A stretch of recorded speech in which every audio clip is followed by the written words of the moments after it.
Welcome to St. Louis. Welcome to the Arch. Welcome to the Fox Saturday baseball game of the week. The Houston Astros and the St. Louis Cardinals. A matchup of two teams who are in the postseason this season. And right now, it's two teams that are battling for the top spot in the National League Central Division. Identical records, but the Astros hold the tiebreaker advantages. Therefore, the Cardinals, if they want to win the division, have to win today to give themselves a chance to win it tomorrow. Joe Buck and Tim McCarver with you. That's pretty much the story. The Cardinals have to win today to make tomorrow meaningful. And Joe, I think the St. Louis Cardinals, that it's more important for the Cardinals to win the next two than it is for the Astros to split the next two. Why? Because if the Cardinals win, they'll open here on Tuesday night, and they have the best home record in the National League. The Astros, on the other hand, have the best road record in the National League. So if the Astros open on the road, they have the best record. If they open at home, they have the psychological advantage of having the crowd on their side. Let's talk about advantages and look at these two teams. Last night, a 2-1 game, a terrific game here in St. Louis. The Astros breaking a 6-game losing streak. They did it with their bullpen, and that bullpen is a big advantage for Houston. I think throughout the playoffs, it will be the starters for the Cardinals that will be their strength, and the bullpen for the Houston Astros because of the problems they've had with injuries in their starters. That's Tim. I'm Joe. Let's go to John Hewlett, the PA man, for more pregame festivities. Presented by Radio Shack is brought to you by Radio Shack, official sponsor of Major League Baseball.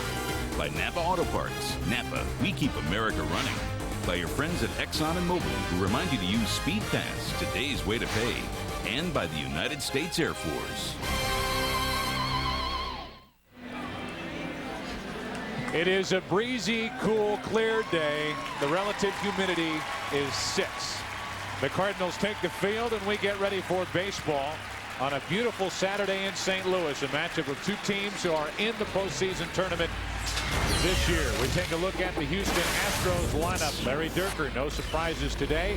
Biggio leads off at second base. Julio Lugo bats second, the shortstop. Then it's Jeff Bagwell, Lance Berkman, Moises Alou.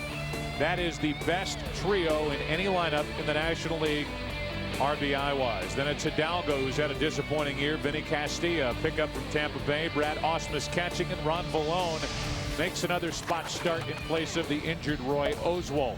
Defensively for the Cardinals, Paquette gets the start. That means the rookie sensation Pujols comes in to play first base. He's played all over the place, and it's amazing that he's been able to play 4 positions and not let that affect what he does at the plate.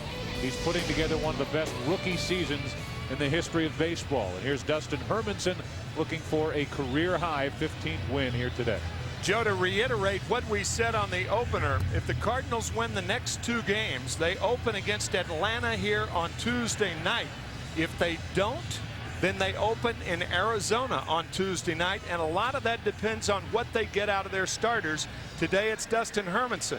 He has found out when to go soft. That means when to throw off-speed pitches once the first time through the lineup. He gets better as the game goes along because his experience has replaced his velocity. That often happens to older pitchers, particularly starters, because they, more than relievers, are going to face a lineup more than once. Interesting that as we give you the lineups and we look at these two teams, a guy who is not in the lineup today for the Cardinals is Mark McGwire. We'll talk more about that as this game wears on. But there is nothing physically wrong with McGwire any more so than at any other point during the course of this season. Last night striking out 4 times. His confidence is 0. And he is not in the lineup today despite Ron Vallone making the start for Houston. A left-handed pitcher against whom he has hit 5 home runs in 15 at-bats, and that's startling that McGwire's not in the lineup today. Mark's 4 strikeouts in last night's game following an evening in Milwaukee where he drove in 5 runs on Thursday. This broadcast also available in Spanish by utilizing the SAP button on your television. Glad you're with us. There's Mark McGwire with his 583 career home runs. He is available as a pinch hitter today, but not in the lineup. This crowd getting into it immediately. A terrific game here last night, 2-1, won by the Houston Astros with runs in the 8th and 9th innings. First pitch of the day. Right down the middle, strike 1. Tim touched on it. The early innings are vitally important for Dustin Hermanson. It's when he either gets himself into trouble or sets himself up for a solid start. And he's been doing that for the Cardinals, to say the least. 3 earned runs or less in 14 of his last 17 starts. A ball and a strike on Biggio. Yeah, a starter who's had a tough time in the early innings, and a team that has played well in the early innings primarily because of Biggio and Bagwell. That's a strike, and it's 1-2. Dave Duncan and Tony La Russa looked at their starting rotation, as every manager did across baseball, with that basic week layoff after the September 11th attacks. And Biggio is drilled. That wasn't even close. There are times where Biggio, it doesn't seem to matter that Craig will kind of lean into a pitch. That one he had no chance to get out of the way of. A 1-2 pitch, and Biggio's at first with nobody out. Joe's saying that Biggio did not have a chance of getting out of the way of the ball. Exactly right. That ball tailing, even if he backs up, it still hits him. 27th time that Biggio's been hit by a pitch. That is part of his approach at the plate. And he is on for Julio Lugo. There aren't many hitters in any lineup in baseball that get as much protection as Julio Lugo. You're right. I mean, not just the guy behind him, but all the way down through this lineup. Strike 1 on Lugo.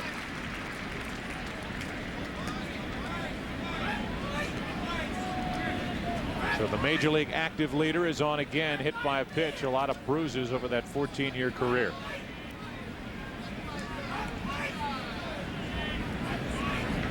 The 0-1 to Lugo. Ball and a strike. Julio is the center cut of the Biggio-Bagwell sandwich. Those guys have been hitting 1 and 3 for the Astros. It seems like forever. It seems like since their franchise started back in 1962 when they were the Houston Colt 45s. A ball and a strike. Lugo hitting .261, leans back from ball 2. It is important to underline what you said during the scouting report, that Hermanson, who has that intense personality and a guy who's trying to keep his emotions and his energy under control, will struggle with his control in the early innings until that edge is taken off and he can settle in. So the Astros trying to get an early lead against him here today, and a check on Biggio, who has stolen only 7 bases. That's a part of his attack that has been cut down over the past 2 years. Biggio is banged up and not all too healthy. Yeah, if he runs here, it will be part of a hit and run.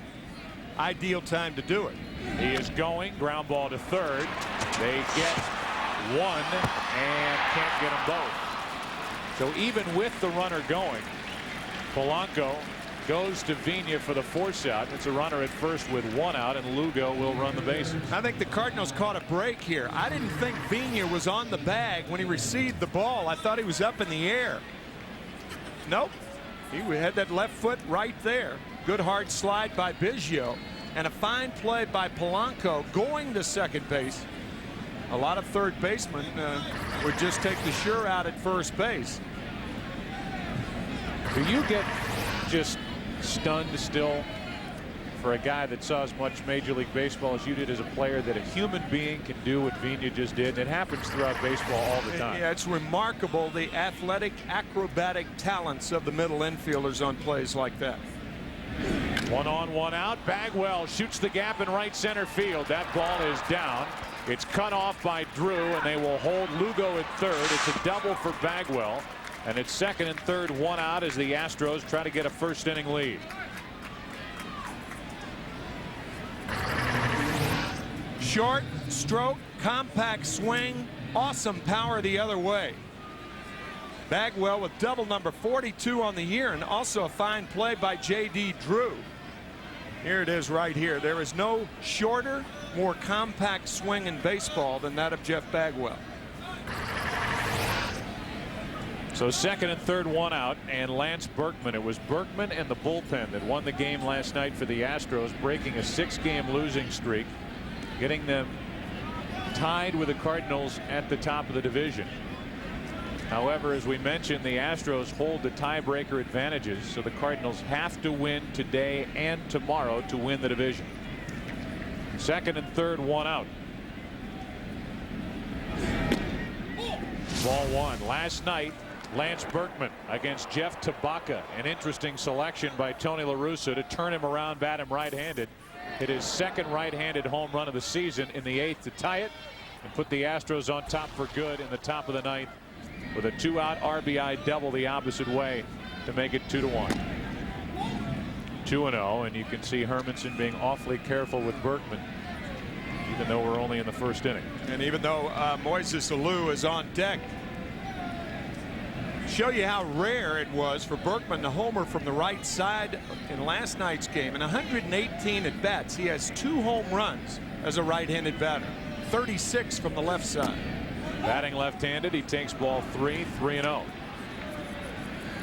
So Dave Duncan and Tony La Russa probably thinking, here we go again with Dustin Hermanson. They hold their breath in the first inning and hope he can get through it. I said 36 as a left-handed batter, 32 as a left-handed batter for Lance. Here's a 3-0. They challenged him. He cut it loose, and it's 3-1.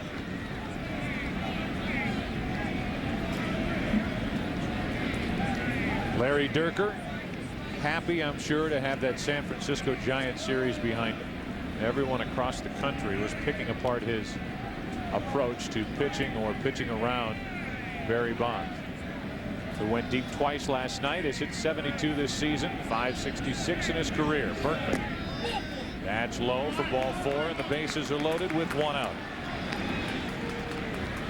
I happen to agree with Larry Dierker, however. I think Barry Bonds getting pitches to hit last night because the Los Angeles Dodgers were out of it. The only time that he walked Bonds during that series that I did not agree with it, Joe, we were talking about it, 1st and 2nd and 2 out. I think that was in game 2. It was on Wednesday night. But I did not agree with Larry there. But the other times I thought you pitch around Bonds because the Astros had so much more to lose than a team like the Dodgers. Bases loaded, 1 out. Moises Alou, one of the game's best RBI men at the plate. Ball 1 from Hermanson. Alou is driven in 104. The guy in front of him, Berkman, is driven in 125, and the guy in front of him, Bagwell, has 128. The top trio run production wise in the National League. The crowd tries to get behind Hermanson, who's in trouble. A 1-0. 2-0.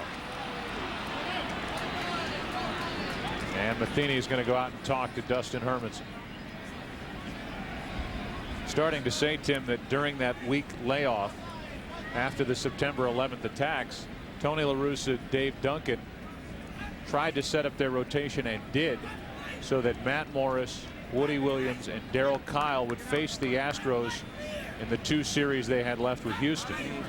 But after things changed and the Astros sort of fell apart this past week, Tony La Russa bumped Morris up. He won on Thursday. So it changed the rotation for this series, and it put Hermanson in the mix, who gets a Saturday afternoon start after being skipped this past week. Double play ball to Renteria. Davina to Beers. And Hermanson pops off the mound and back into the dugout. That's exactly what Hermanson needed on a 2-0 pitch. There's a little lift for the Cardinals, who bat in the first. No score. It looked promising for the Astros in the first, but a double play ball ended the threat. Tony La Russa's lineup has Fernando Vina leading off, Polanco batting second, Drew hitting third. Then it's Pujols, the rookie, batting cleanup. Jim Edmonds, who's been hot, Craig Paquette in left, Edgar Renteria, Mike Matheny, and Dustin Hermanson pitching and batting ninth. In his career against Malone, a .357 average for Jim Edmonds.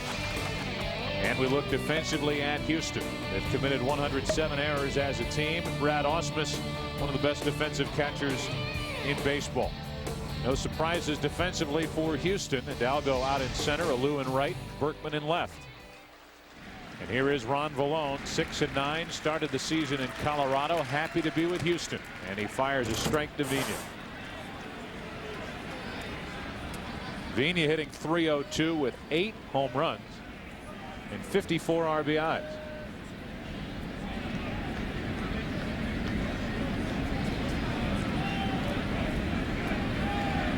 On 0-1, Vina loops one into shallow center. Hidalgo. 1 away. The Houston Astros have used more starters than any other team in baseball. They've used 14. Ron Vallone being the 14th. Aggressive with his fastball and his slider. Command and location crucial not only for Ron but for all pitchers, starters or relievers.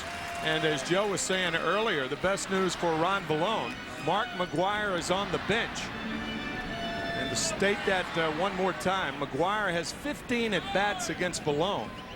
5 for 15 with all 5 hits being home runs. And it's a confidence problem, not an injury problem, so to speak, for McGwire. Now, one is related to the other, but not anymore. He's not any more injured than he was 2 days ago when he drove in 5 runs in a win in Milwaukee. But 4 strikeouts last night. It was almost surreal. I was at home flipping back and forth between this game and the game with the Giants out at home against the Dodgers. And right as Bonds hit home run number 71, McGwire was striking out here at Busch Stadium. 1 ball, 1 strike on Polanco. Vallone traded to Houston for Jay Powell. Last thing the Astros needed was another short reliever. Their bullpen is stacked. And all those moves that Jerry Hunsaker made before and during the season might pay huge dividends in the postseason this year for Houston, a team that has failed mightily in the postseason in years past. One of the reasons that Vallone is starting today is because the fine young right-hander Roy Oswalt will not join Houston's rotation until perhaps October 12th. That would be game 3 of the first round of the playoffs. Of course, the first round, the best 3 out of 5. 2 balls, 2 strikes on Polanco, and that is nothing more than a guess on the part of the Astros. Right, right. Bert Hooton, the pitching coach for Houston, as Vallone has a 2-2 count on Polanco. Valuable number 2 hitter for the Cardinals. Still 2-2. Polanco has been slowing down of late. He was over .330 for the bulk of the season, then started to taper off. He's hitting .305. He got a day off on Thursday. Last night had 2 hits. Drove in the only run for St. Louis, but ended the game with a bases loaded 1 out by grounding into a double play against Billy Wagner. Here's a 2-2. Polanco with 555 at-bats this year. He has never played a season where he's played more games than he has for the Cardinals this year. And a lot of times when young players first do that, they've never lifted a weight, but weight training becomes very, very important because it sustains them over the second half of the season. I think Placido would be wise to undertake that in the coming years. Polanco's gone, 2 out. Good start for Vallone as Drew will walk up with the bases empty. And Vallone just blows one by a guy who does not strike out that much. Ron Vallone's high in strikeouts came about a year and a week ago on the 29th of September when he struck out 16 Cardinals here at Busch Stadium.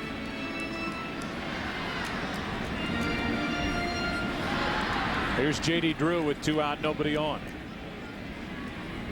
Drew hitting .325, 26 home runs, 72 RBIs. And he takes a strike, and Vallone is throwing hard here in the first inning. Up over 90 miles an hour with his fastball as Drew waits.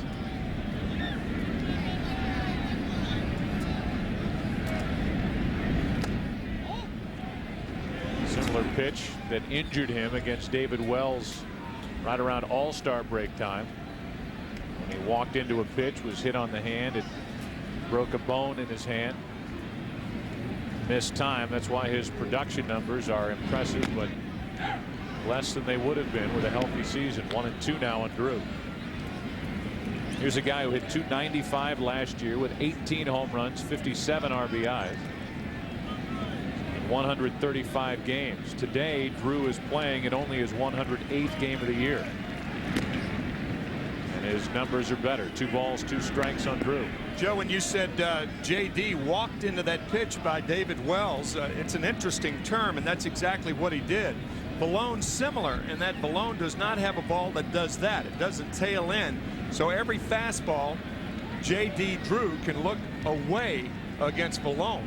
Throws that 4-seamer. And he singles into center field on a high fastball. So Drew is on with 2 outs, and Pujols will be the hitter. A pitcher that does not have a ball that comes inside to a left-hander has no problem with, because he doesn't have to protect against that inside tailing fastball. So with Balone going everything similarly to JD Drew, all JD does is look on the outer part of the plate, which is where that fastball was, and he gets the first base hit of the game for the Cardinals. That brings in Albert Pujols, who is the cleanup hitter on, at the very least, the wild card representative for the National League this year. A .330 average, 130 RBIs, and 1 home run away from tying the National League record for home runs by a rookie.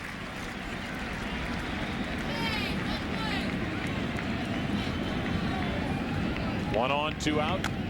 Strike 1. I don't know if you looked, Tim, at this back page of the statistic pack, but among rookies, Pujols leads by a mile in average home runs, RBIs, multiple hit games, runs, hits, total bases, doubles, walks, on base percentage, slugging percentage, extra base hits, and he's number 2 in outfield assists. So, well, all I'm saying is he's been decent. Here's the 0-1. I mean, you asked Tony La Russa where the Cardinals would be without Albert Pujols, and he just rolls his eyes. Those 3 players, by the way, since 1900 that have led rookies in those categories: Sammy Vick in 1919, Del Bissonette in 1928, and Bob Hamlin most recently in 1994. Time was called prior to that pitch, and in Valone's defense and to his credit, he let that pitch go instead of stopping. That was time granted awfully late by the home plate umpire, Ed Rapuano. Sometimes a hitter, you can see Pujols' mouth moving. Sometimes they don't put up the hand because the pitcher may throw and the umpire may not give him timeout. You can see Pujols, though, saying timeout, timeout. So the count's still 1-1 on Albert Pujols. Base hit right field. Drew will turn but stop, and it's first and second, 2 out for St. Louis. An amazing ability for a young player to hit the ball where it's pitched. Hits the ball all over. With Drew being held at first base, just pops one into right field. Some of the more experienced hitters in the National League, I'm sure, are thinking, young man, it's not that easy. Well, you know, people in St. Louis are tired of the story as Edmonds digs in, but for those across the country who are listening to the game, you know, Pujols, the numbers game in spring training at the end of spring training was against him. Only because Bonilla came up with a sore hamstring the last week did he make the team out of spring training. He's listed as 21 years old. He played single A ball last year. And the plan was, despite how terrific he looked in spring training, for him to possibly go to AAA and start the season. 2 on, 2 out. Edmonds takes a strike. You know as well as I do, a guy who goes to AAA, he doesn't get off to a great start. They say, well, he's young, we're going to take our time with him. He ends up with a big league club. He goes crazy in week 1. It's his first home run against Arizona, who the Cardinals may face next week. And here he is having one of the best rookie seasons in the history of Major League Baseball. That's outside, a ball and a strike. In minor leagues, Albert Pujols had a good year. Peoria Chiefs, that single A baseball. He ended up at the end of the year playing AAA baseball in the playoffs. He's an MVP of one of those series, and he has not looked back since. 1 ball, 1 strike, 2 on, 2 out. Edmonds, strike 2. Malone got it by him up. May have heard that old song, "Oh How I Wish I'd Love to Be in Peoria," or something like that. Not for Albert Pujols. Very, very nice town. Very nice town. Been Cardinal territory for years and years and years. It's about split. They've got some Cub fans there.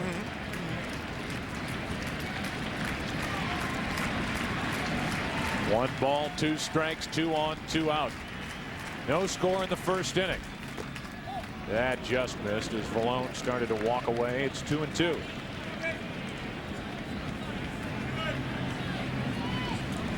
I did butcher the name of that song. That's all right. I am in no position to correct you on that one. How I'd Love to Be in Peoria, Peoria, Peoria. It's a rather repetitious song. I don't think Doc Severinsen could come up with the notes to that song. 2 balls, 2 strikes. Edmonds trying to put St. Louis on top, throws his bat at it, and Lugo kicks it, steps on, and ends the inning. Force out at second, that'll do it. Each side strands a couple in the first. No score after 1. Back after this from your local Fox station. Don't forget, Tuesday the Division Series gets underway, beginning on Fox Family, as the National League Central Division winner hosts Atlanta. And here on Fox, the Indians battle Seattle, presented by MasterCard, followed by the National League Wild Card winner traveling to Arizona on Fox Family. We can't give you team names because we don't know who wins the Central. Wednesday on Fox Family, it's game 2 for both National League Series, followed at 8 Eastern, 5 Pacific by a game between the A's and the Yankees, presented by the New York Stock Exchange in prime time on Fox. Road to the World Series starts this Tuesday on the Fox networks. 1 ball, 1 strike on Richard Hidalgo, leading it off in the second with no score. And again, the importance of the Cardinals winning the next 2 days. If they do, then probably Matt Morris would start on Tuesday night. Hidalgo flies 1 to center. Edmonds back to corral it in the shade. 1 out. And Matt Morris, a 22-game winner, is 15-2 here at Busch Stadium.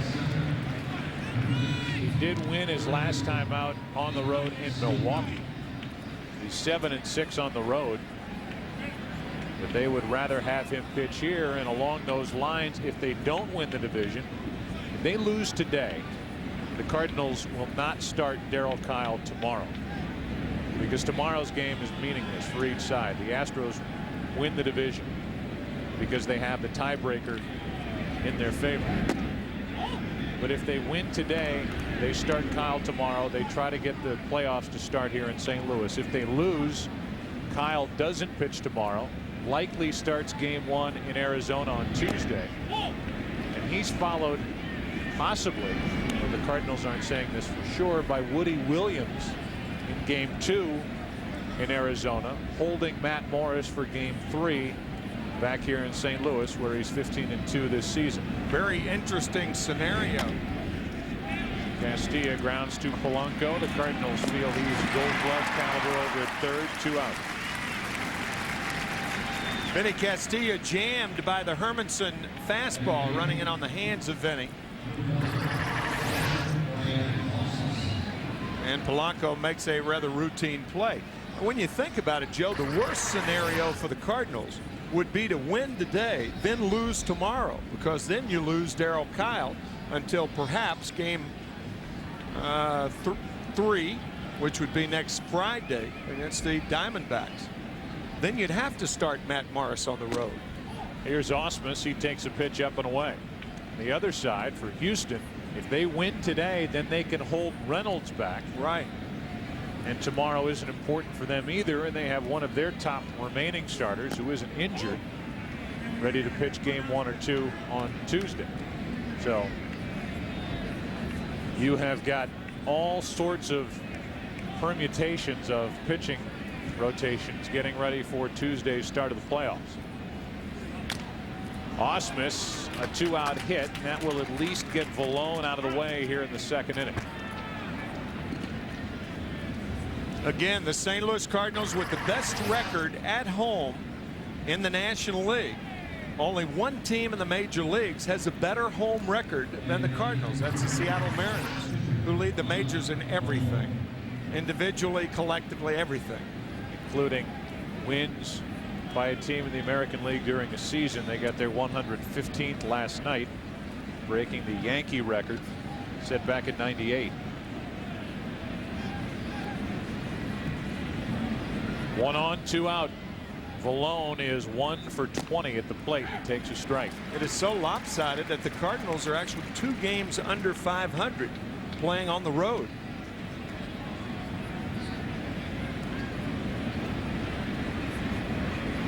Here's an 0-1. 1 ball, 1 strike. Best home records this season in the major league. Seattle 3 wins better than St. Louis. Club record for wins here in St. Louis, 54, set back in 1985. A pennant winning team. Malone chases it 1-2. My personal opinion, Tim, and I think you and I talked about this a couple of weeks ago, when totally healthy, the Astros are the best team in the National League. That health really pertains to their starting pitchers more than their everyday players. They are deep as far as their players are concerned, but not as deep as far as their starting pitchers. That's easy for Vigna to his right, picks it up and throws him out. Credit Vallone with hustling down the line, and the inning is over. The Astros have stranded 3. We go to the bottom of the second in St. Louis, no score. Ron Vallone goes back to work. He allowed back-to-back 2-out hits by Drew and Pujols in the first inning, but got Edmonds to end the threat. And Craig Paquette will lead off. Paquette basically replaces Mark McGwire in the Cardinal lineup today. Paquette's bat is in there instead of McGwire's. It means that Pujols is playing first and Paquette's playing left. But that's the switch.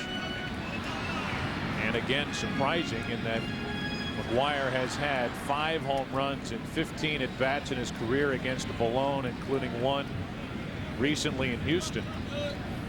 He's not in the lineup today as the Cardinals trying to give themselves a chance to win the division tomorrow. First pitch is a strike from Ron Vallone. See the scores from around baseball. As the 0-1 comes home, Paquette, strike 2. The numbers aren't too bad for Paquette against Ron Vallone either. 357 in his career with a home run. Renteria, then Matheny will follow against Ron Vallone, who's 2-5 as a starter for Houston. 1-2. Interesting to note that all of Big Mac's hits against Vallone home runs, over half of his hits this year have been home runs. Dwyer with 56 hits and 29 home runs on the year.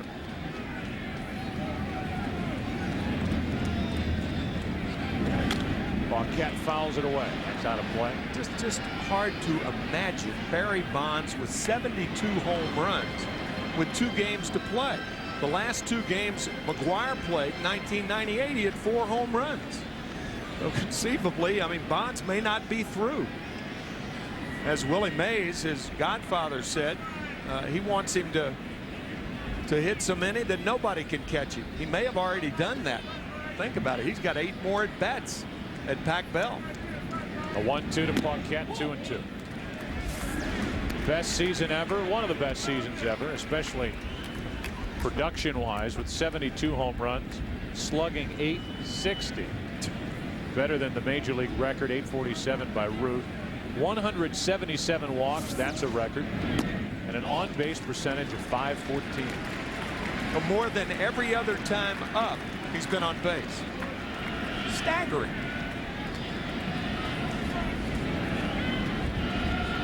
Three balls, 2 strikes on Paquette. Base hit. It was 0-2. Vallone ran it full, and Paquette gets a hit. I have been as impressed with Bonds off the field, in front of the cameras, what he has said as I have been with what he has done on the field. And I've been as skeptical of the guy, and I've been blown off by the guy more times than I can count, and walked right by without him saying hello. But you know what? So what? Yeah. I have been just enjoying this season by Barry Bonds more than I ever thought I would, especially for, you know, somebody who was here during that '98 season. You and I were both here when McGwire broke that record. I let out a yelp when Bonds hit number 70 the other night, and was excited to watch him last night. Good for him, and he deserves everything he's getting right now. I thought last night after the game, the emotion that Barry displayed was so genuine, because the emotion came after his remarks to the San Francisco crowd, saying we've had our ups and downs, and then almost thinking retrospectively, the tears came, and I thought they were genuine. I know they were genuine. Force out at second, safe at first. Yeah, what he has said after these home runs, I know it touched Mark McGwire the other night when the Cardinal team came home from Milwaukee on Thursday after their win. He was at home watching the game when Bonds tied his record with that just monstrous home run that he hit against Wilfredo Rodriguez. And what Barry said after the game about how he's proud to share the record with Mark McGwire, I know it meant a lot to Mark, and I know that Mark put a call into him and hopes to talk to him soon. But again, I think all of us in the media, and I definitely include myself in this, have to get over it and give the guy all the credit that he deserves. He's having a better season than McGwire had in '98, just 3 years later, and I didn't think that was possible. Babe Ruth's record of 60 home runs in a season stood for 34 years, from 27 through 61. Roger Maris's 61 home runs that he had in '61 stood for 37 years, and Mark McGwire's record of 70, 3 years before Bonds breaks it. Inconceivable. Excuse me, Joe. It's all right. A pop up on the right side as Bagwell takes it in. 2 out. The pitcher Hermanson will bat with a runner at first. Further, consider this, that since the live ball era began in 1920, there have been 5,347 players who have had careers as hitters in the major leagues. Only 87.5% of those 5,347 players, 87.5%, had 72 home runs in their careers. I mean, you can slice it and dice it any way you want. It's just staggering. Amazing. 1 on, 2 out. Hermanson at the plate. And a foul off the mask of Ausmus, strike 1. They've pitched to Bonds less than they pitched to McGwire back in 1998. He's getting at most 3 or 4 pitches to hit out during the course of a game. And he's doing it. 0-1 the count on Hermanson. 1 on, 2 out. 1 ball, 1 strike. This is not after the fact either, but I was noticing 2 months ago, Barry Bonds, from a technical standpoint, from a hitter's standpoint, I have never seen a hitter with bat speed through the strike zone that Bonds has had, particularly the last 2 months of the season. Strike 2 on Hermanson, and I think Kevin Kennedy has done a nice job, outstanding, during the pregame studio show of detailing how Bonds crouches down before the pitch comes to him, and then keeps the bat back and then explodes through the ball. Staying behind the ball. The 2 elements of sound hitting are to wait and have quick hands. And Kevin, you're right, has explained that so well, of how he goes down, stays behind the ball, and lightning fast hands. Hermanson is gone. Second strikeout for the left-hander Vallone, and the Cardinals now have left 3. Inning number 3 now, no score. Back after a break from your local Fox station. Durker had the decisions when to pitch to Barry Bonds or if to pitch to Barry Bonds, and we asked him if it was a distraction for his ball club during this past week. I think it was probably more a distraction for me because everybody wanted to know how I was going to pitch him. I had to keep telling him over and over again that I couldn't pitch to him. You know, our pitchers were going to pitch to him, and that they had to decide what they wanted to do while they were out there, unless I put up the 4 for an intentional walk. So there were a lot of times when they could make up their mind whether they want to try to get him out or whether they'd rather just kind of pitch around him and go on to the next guy. So according to what Larry Dierker is saying there, unless they were intentional passes, he left it up to the individual pitcher on the mound whether to throw Bonds something to hit. 1 ball, no strikes. 2 balls, no strikes on Biggio, leading it off in the 3rd inning with no score. It's an indication of Larry Dierker's performances as a pitcher for primarily the Astros. As a matter of fact, he ended his career here in St. Louis in the late 70s. But he was an independent thinker as a pitcher. Look at this. Biggio hit again. And with that protection on his left elbow and arm, something like that, I don't know if he even feels it, but he's hit for the 2nd time today. You could see Matheny sitting outside, and the fastball was inside. And once again, Biggio hit on that left elbow. And now Tony La Russa is probably arguing that Biggio did not try to get out of the way of that tailing fastball. If he goes forward, yes.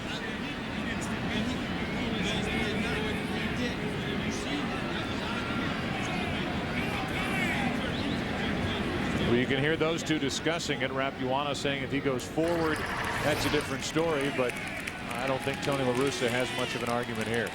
Watch the spin.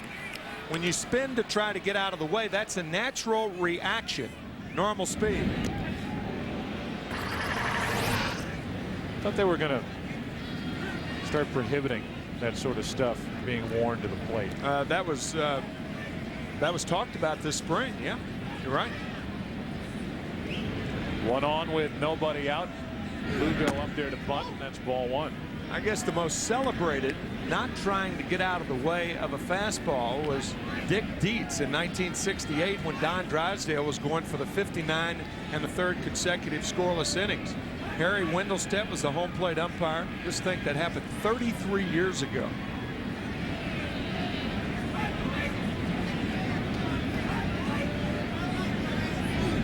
Lugo bunts. It's a good one, and Pujols with the tag. Sacrifice is good. 3 unassisted. I think at the time Don had about 38 consecutive scoreless innings. The bases were loaded, and Wendelstedt said that Dietz did not try to get out of the way of the ball, and his at-bat was continued. Obviously, he popped it up, and Drysdale got out of that inning and went on to pitch another 20 or so innings to set the all-time consecutive innings scoreless streak until Oral Hershiser broke it in 1988. Here's Bagwell now after the bunt. Runner at 2nd, 1 out. Astros trying to take a 3rd inning lead, and Hermanson. This is the inside corner with ball 1. Bagwell a double his first time up. Set up 2nd and 3rd with only 1 out, but after a walk to Berkman, Alou bounced into a 6-4-3 inning-ending double play. 1 ball, 1 strike. You're looking out there, Fernando Vina trying to hold Biggio close. There are 2 guys right there at the top of your screen, Vina and Biggio, that opposing managers have been complaining about for the last several years about not getting out of the way of thrown balls. The 1-1. Bagwell checked his swing. 2 balls and a strike. All-time franchise leaders for this combination with Biggio at 2nd, Bagwell at the plate. Bagwell in average, home runs, RBIs. Biggio in games, hits, runs. In the games department, Biggio surpassed his first base coach, Jose Cruz, to take over the franchise leadership in that category. The 2-1. 3-1 with Berkman on deck. 1974, I remember Jose Cruz coming into the clubhouse with cigars. His bouncing baby boy, Jose Cruz Jr., was just born. Jose Cruz Jr. with 34 home runs for the Toronto Blue Jays this year. 3 balls and a strike on Bagwell. And a walk to put 2 on with 1 out. One of the bigger left-handed threats in the game walking to the plate in Lance Berkman. A switch hitter, but his production comes mainly from this side of the plate. A .338 average with 32 of his 34 home runs. Batting left-handed. There's Cheo. Started his career here in St. Louis. Jose Cruz did, but made his name playing for the Astros from 1975 through 87. Houston Astros paid $20,000 for Jose Cruz. $20,000. Chump change. Here's Berkman, and there's a fly ball into right. Drew on the run. He's there. 2 out. The runners return to first and second. Biggio trying to go to third. The throw. He makes it. It's first and third. 2 out. After Biggio slid, you could see him pounding that left fist into his right hand, realizing that he was almost too late in tagging. Initially, he thought this ball was by J.D. Drew. I think the shadow may have fooled Biggio, and by the time he gets back, he realizes he has to hurry to throw a little offline. There it is, that pounding in the left hand. J.D. Drew, an outstanding outfielder.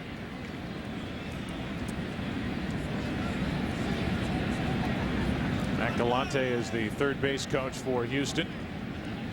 Here's Alou, first and third, 2 out. Fly ball into right. Drew back, had to turn. He's there, and he can't get it. 1 run scores. Here comes Bagwell, and it's 2-0 Houston in the 3rd inning.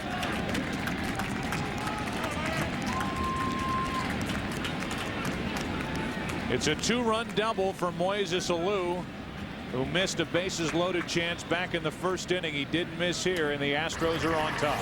Put enough guys on base, and Alou will deliver. He hits a pretty good pitch from Hermanson. Great power the other way. It looked like Drew thought he was closer to the wall than he actually was. Just over the glove, and the Astros are on the board. Once Drew turned around, he was helpless. Yeah, you turn to your right, then back to your left. You're dead.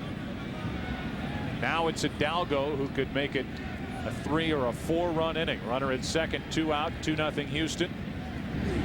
And Hidalgo takes a strike.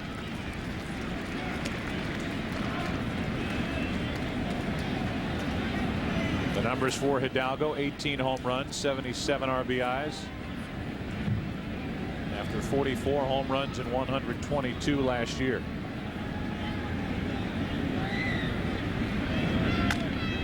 And a pop-up as Hermanson took something off that pitch. Who wants it? It's Pujols, and the inning is over.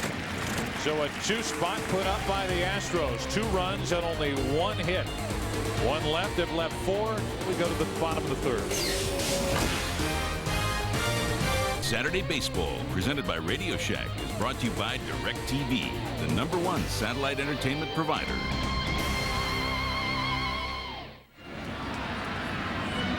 The Musial statue outside Busch Stadium. Inside, it's 2-0 Houston. Astros will wrap up the Central Division with a win here today, as Fernando Vina leads it off. It'll be Vina, Polanco, and then Drew, the top 3 in the order, and a ball to Vina, who showed the bunt. Fernando fly to shallow center his first time up.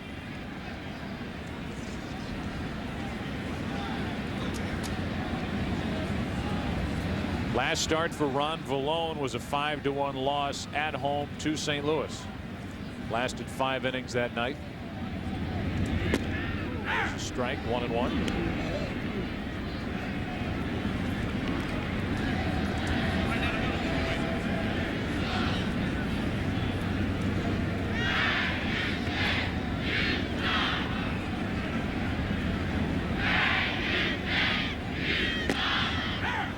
Hits on the corner, 1-2.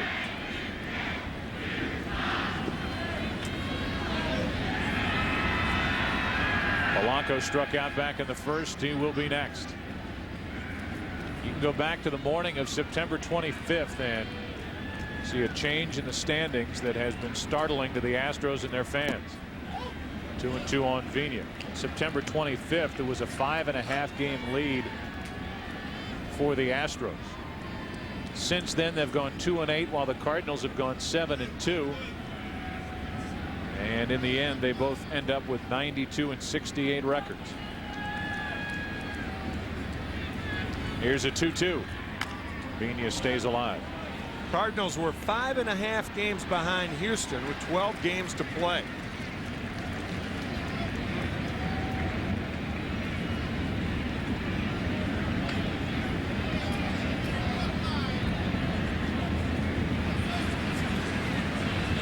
Two balls, 2 strikes on Vina.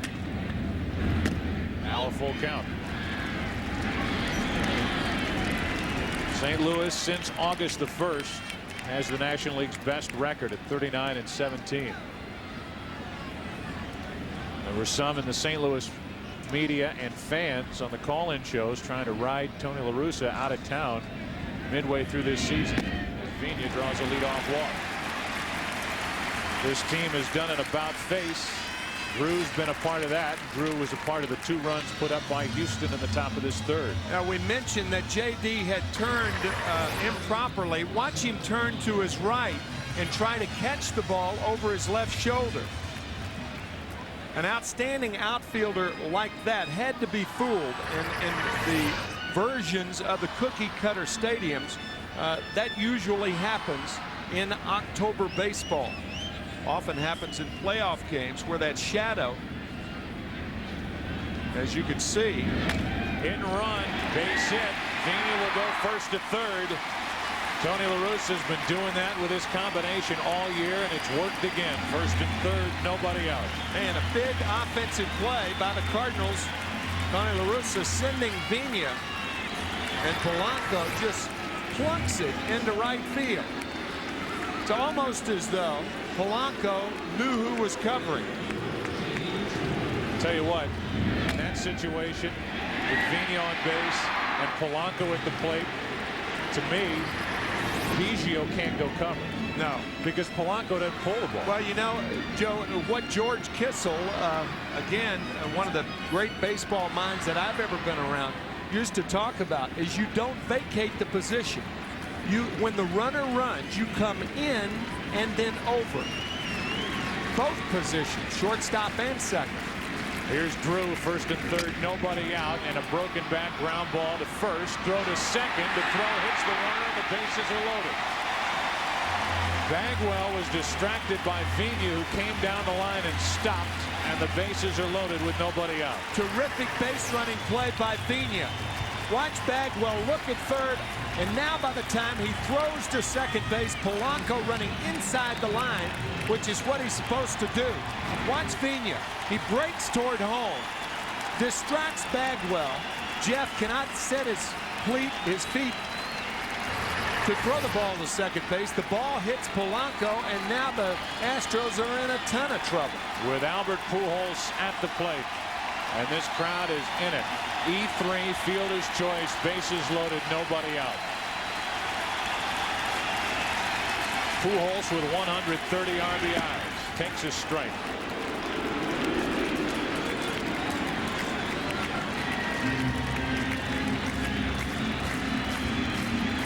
One grand slam, which came in Pittsburgh the second half of the season.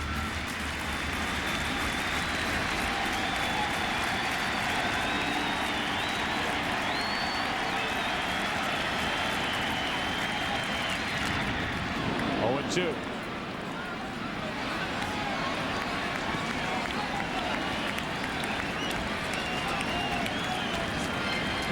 A nearly packed house in St. Louis on a day where the temperature is in the upper 50s, low 60s. Crisp October day, and 2 teams that will be playing further into October. The Cardinals and Astros. Astros lead 2-0.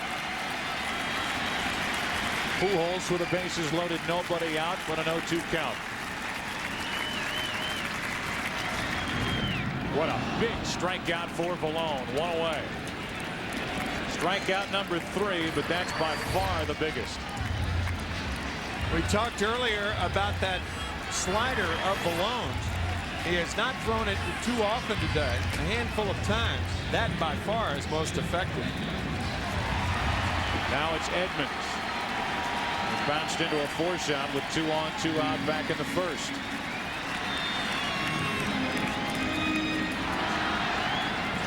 Edmonds since August 10th leads the major leagues in RBIs with 50.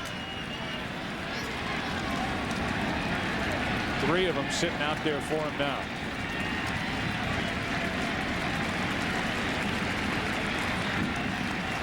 Two 2-0 Houston. In the third, bases loaded, 1 out.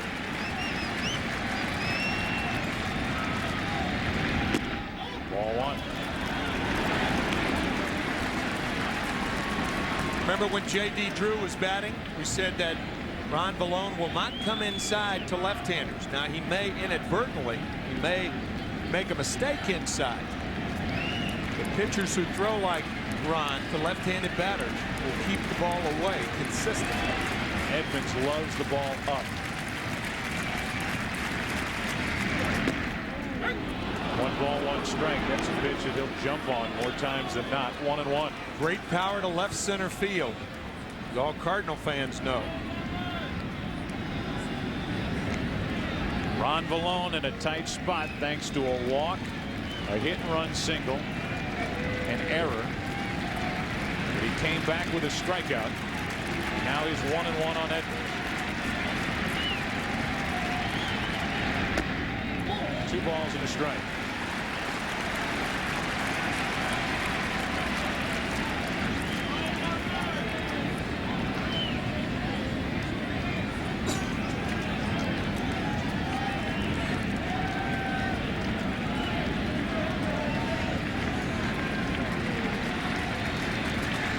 Edmonds with a count in his favor. Hits to first. Bagwell throws wild. 1 run scores. Another comes to the plate. Tie game. First and third, only 1 out. Second error of the inning by Bagwell.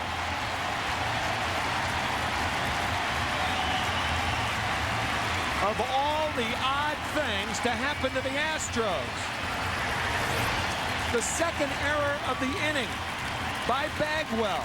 Houston fans never see that. 2 runs scored. Not only that, J.D. Drew J.D. Drew goes to third base. Former Gold Glove winner, rarely with 2 errors in an inning. And you can see Bagwell saying, pick me up. Valone has been deserted by his defense here in the 3rd inning. Bagwell in particular panicked a little bit here in the 3rd inning with his throws to second. Something you don't expect from one of the game's best defensive first basemen. His second error of the inning, his 12th of the season. J.D. Drew with a late slide. A lot of times you'll block a fielder out of a ball. I don't think that was the case there. That is just a bad throw by Jeff Bagwell. E3, it's an RBI for Edmonds, number 108. And now it's first and third for Paquette as the Cardinals try to take the lead. Strike 1. Valone has made some good pitches in this inning. He really has.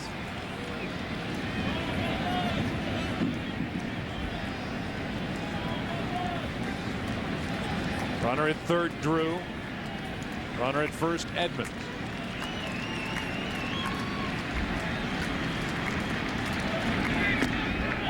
One ball, 1 strike. Paquette singled his first time up. Valone in his career 4-3 against the Cardinals in 13 games.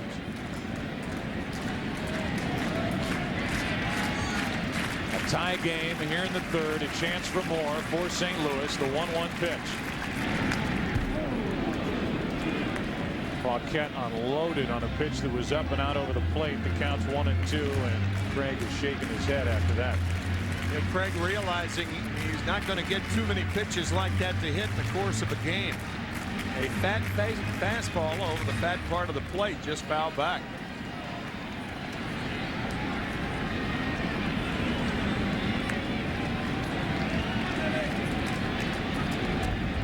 Now the 1-2. Paquette stays alive. Craig Paquette has been one of the more clutch hitters this season for St. Louis. With runners in scoring position, he has been their best with .374 average.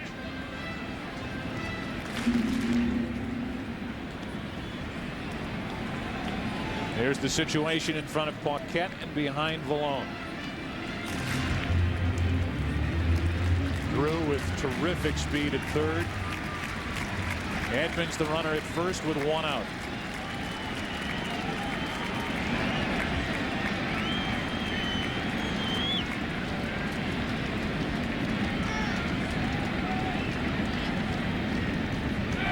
Check on Edmonds. Wind is really whipping around in downtown St. Louis. A lot of napkins, hot dog wrappers swirling around. Wind is blowing out toward right. That held an overpriced souvenir in it at one point. Here comes a 1-2. Paquette reaches out and gets a base hit to center. It's 3-2 St. Louis. He has done that all year. With 2 strikes, the good hitters protect the outside part of the plate. Otherwise, you can't hit a pitch like this. This ball is off the plate away. Watch Paquette looking away, protecting away, up the middle. That's a fine piece of hitting by Craig Paquette. So the Cardinals have their first lead of the day. And now it's first and second, still only 1 out for Renteria. I remember Joe Torre comment 30 years ago, Joe, never let a pitcher get you out away with 2 strikes. It's the mental approach that you have up there, realizing you're in a defensive situation, as Craig did then, protecting outside.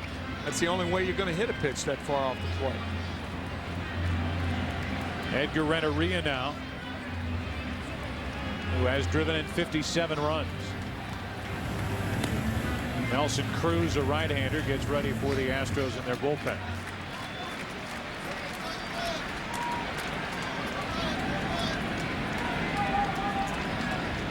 Runners on at first and second, 1 out, 3-2 St. Louis, and the 0-1 to Renteria.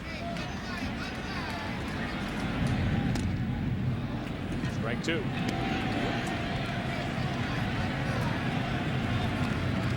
Cardinals come into this game 3rd in the National League, hitting .269 as a group. They have only 2 hits in this inning, but combined with a walk and 2 errors, they've scored 3 runs.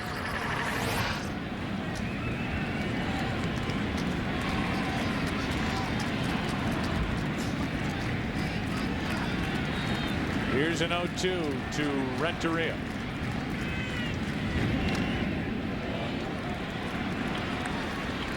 I have not seen the Cardinals as much, obviously, as you have, Joe. You look at Mike Matheny on deck. But when I look at Edgar Renteria, a lot of times hitters, in an effort to keep the front shoulder closed, they get their feet messed up. And to me, just looking at Renteria right now, I don't remember Renteria's feet being as closed as they are right now, with that left foot being toward first base. I also don't remember Renteria being as spread out as he is right now. Here's an 0-2. That's foul. It is funny you should say that, because after just a horrible first half of the season, and Edgar was as frustrated as anybody I've seen around this ball club all year, the Cardinals switched their hitting instructor. Mitchell Page took over, and he cut out the leg kick by Renteria. So he spread him out. Renteria is, if anything, lifting his front foot, just setting it right back down. And it is an entirely new hitting approach. So you're right. 2 on with 1 out, no balls, 2 strikes. 1-2. I can certainly understand Mitchell's approach with Edgar. But a lot of times when you're so closed like Edgar is right now, anything inside, you can't spin your hips. You can't get through the fastball on the inside part of the plate. And it does look like Edgar is really fighting that fastball off inside the other way. He waits for a 1-2 pitch. That fastball was in and a pop up to the right side. 2 out. The inning is up to Matheny. That's the pitch that you really need to spin on, that fastball inside. Looked like it was on the inside corner. And if you're that closed, it prevents those hips from opening up like they should on a ball in there. You can see right there, that's where the pitch is going to be. Right there, that's got to be a fly ball. The barrel of the bat's below the ball, and Edgar makes it out. But you can see the struggles trying to be corrected by the new Cardinal hitting instructor. Here's Matheny now with 2 on, 2 out.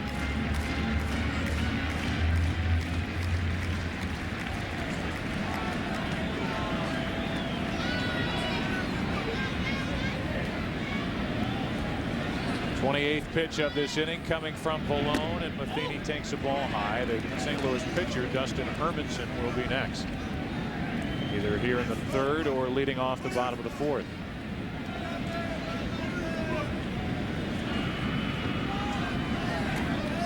Astros got 2. The Cardinals have come back with 3.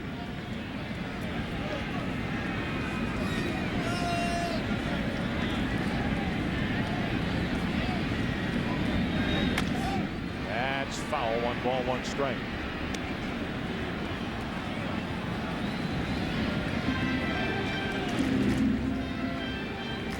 So with Bert Hooton watching and Nelson Cruz getting ready for the Astros in the bullpen, Valone tries to make it through this 3rd inning. He's due up 3rd in the 4th.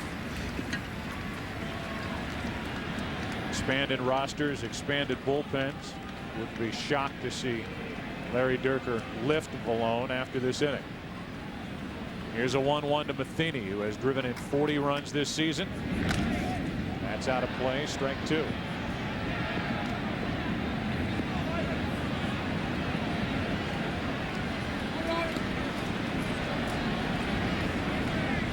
Only the 5th time in the career of Jeff Bagwell that he has 2 errors in a game. The 1st time since 1996. Not only did they happen in 1 game, they happened in 1 inning, and they have led to 3 unearned runs for St. Louis.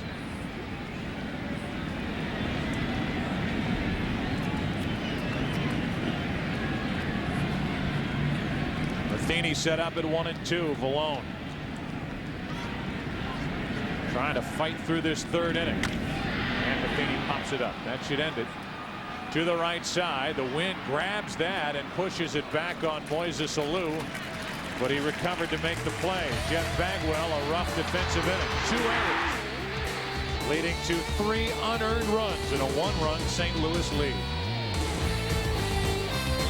One of the key plays with the Cardinals on top 3-2. One of the key plays in that 3-run 3rd was the hit and run play. You can see Biggio breaking toward the bag. Well, George Kissel used to say, don't give up your position. Take 2 steps forward and then go to the bag, thereby cutting down your distance between your position and the second base bag. But the key to it is you don't give up the position. There's the gentleman who is 81 years young just recently. And it's a very good point. You see a lot of middle infielders breaking immediately to the bag, but if you take those 2 steps in and then cover, there would be fewer balls to get through. Castilla went up, and after a pitch there, unloaded, fouled it straight back. Strike 1. A .269 average for Vinny Castilla, who has been a tremendous addition to this Houston team after being cut loose by Tampa, where he was hitting .215 after 24 games. free agent to be. He has played himself into a contract somewhere next year, and Hermanson has hit his 3rd of the game.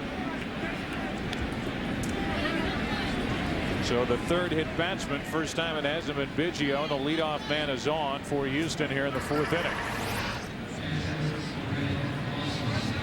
Another tailing fastball by Dustin Hermanson. He had only hit 5 batters in 189 and a third innings coming into this game, and he's hit 3 and 3+ in this game.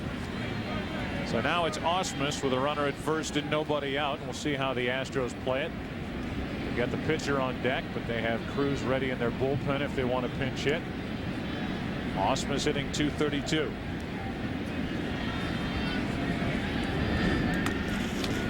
The overcompensation and a ball in the dirt, blowing away. Almost like a golf swing. Hit it. If you hit it, if you hook it left, the next swing, you end up slicing it right. That's what Hermanson did there. Fine play by Matheny to corral that one. And that springs Dave Duncan out of the dugout as Hermanson is out of whack. Yeah, there's a big difference between just missing and missing by that much on the last 2 pitches. Tailing fastball hits Castilla, and then it took a fine play by Matheny to save Hermanson on that slider in the dirt.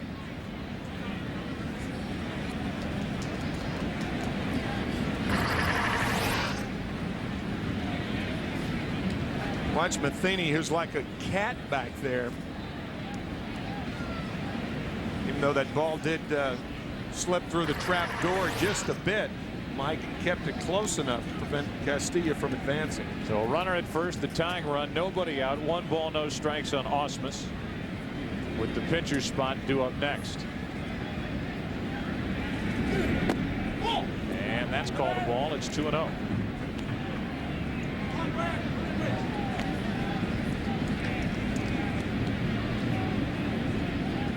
TJ Matthews getting loose for St. Louis. They don't like the way Hermanson's pitching at all. He is way out of whack. 3-0. Gave up 2 runs in the 3rd. His teammates came back to give him 3 runs and a 1-run lead, and Hermanson is trying to guide the ball here in the 4th inning. So Ausmus will take. Players refer to that as dart throwing. That's what Dustin's doing. That dart hit the bullseye for strike 1. And now Ausmus will wail away if he sees something he likes.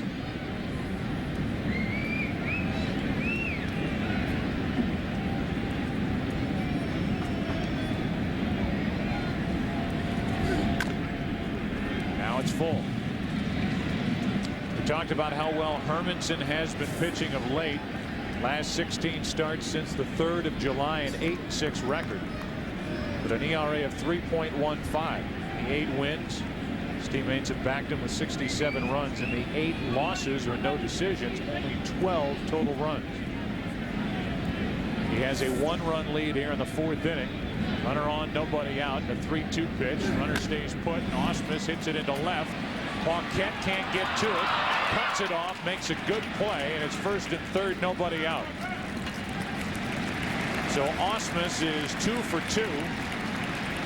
And the Astros come roaring right back, have 1st and 3rd, nobody out, and the pitcher coming up. And Joe, you mentioned that Castillo was not running on the pitch. That's a low fastball.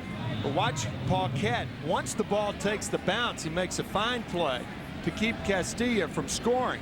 But the reason Castillo was not running on the play is that Balone was going to stay in the game.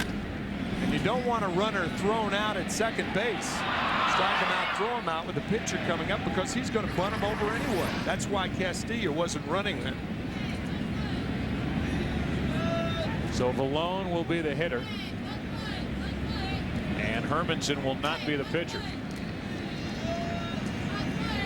Hermanson is coming out. Tony La Russa is not going to play around with this game. And TJ Matthews will enter. Runners at the corners, nobody out. Hermanson, the starter for St. Louis, is gone. This is really got to be a disconcerting outing, not just for Dustin Hermanson, but for the Cardinals looking toward the postseason. Hermanson coming in would figure to be one of the 4 starters that the Cardinals would use.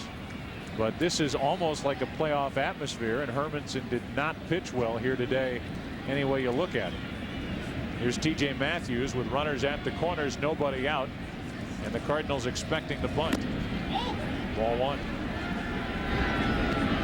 So if Tony La Russa had planned on using Hermanson as a 4th starter in the 1st round, obviously if the Cardinals get that far, then he may opt for the left-hander young Bud Smith of no-hit fame this year. 1 ball, no strikes on Vallone, and that's foul. 1-1. Ron squaring around so early. Most pitchers don't have good bat control. That's why they square around early. Well, if he does that and you're Polanco at third base, you could just, you're right on top of it, knowing he's bunting. The sooner you square around, the better the bunt has to be.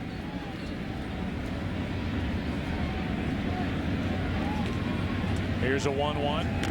The bunt is a fair ball. Throw to second, out over to first.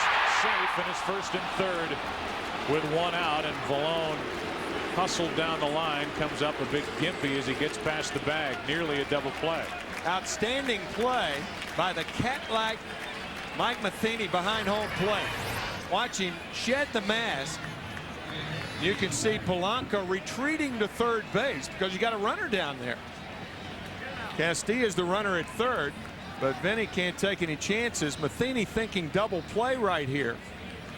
Gets 1, but the return throw on the wrong foot, and Renteria had to throw it on the wrong foot because of the throw made. Vallone beats it. Looks like he's breaking the tape as he goes across first. So now it's 1st and 3rd with 1 out for Biggio, who's driven in 66 runs. That's well hit into left field. Got a chance to go. Home run, Biggio. 3-run shot, and it's 5-3 Houston in the 4th inning. Home run number 20 for Craig Biggio, and the Astros are up by 2 again. That pitch, more than any other pitch, in my view, is hit for a home run. More than any other pitch. It's a flat slider that has no downward bite. It stays right on the same plane, and it's like a major league hitter hitting it off a tee.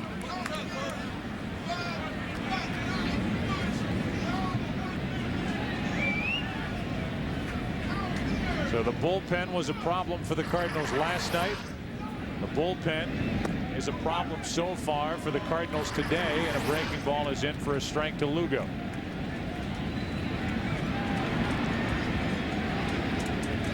Matthews knew that thing was gone. Yeah, probably when it left his hand. Yeah, that's there. A lot of times, from a catcher's standpoint, you want to reach out and interfere with the hitter because you know something bad's going to happen.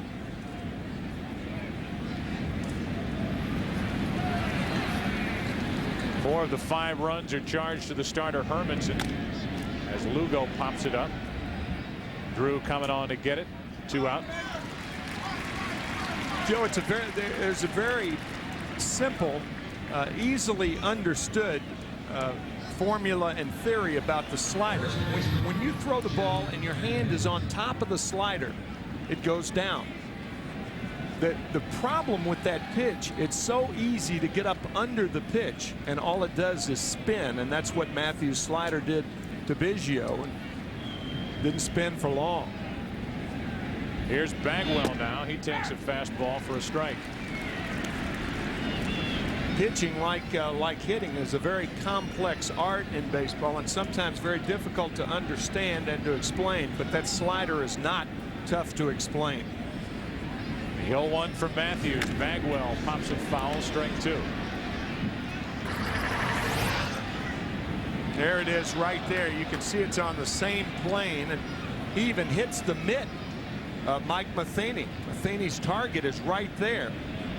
But that ball had no downward action whatsoever, and Biggio with his 20th home run and a big one. 2 out, nobody on, no balls, 2 strikes on Bagwell.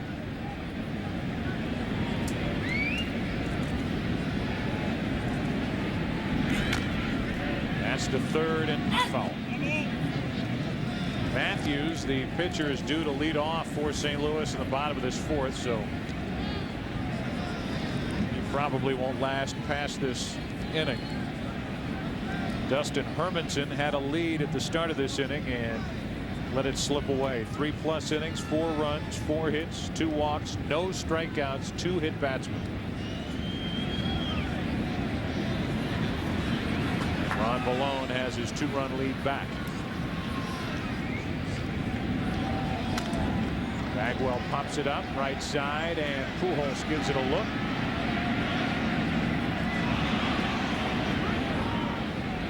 Vina couldn't get there, and the count stays 0-2.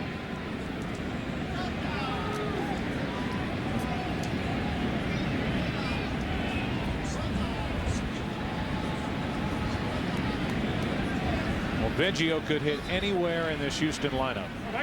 They just happen to need him as a leadoff hitter. He could hit second, he could hit third. Guy could almost hit 4th. Sure. 5th. That good of a hitter. He's in the leadoff spot. He's got 20 home runs. As we showed you earlier, his 5th 20 home run season. And now 69 RBIs out of the number 1 spot for Larry Dierker. Bagwell strikes out. The inning is over. The day for Craig Biggio so far has gone like this.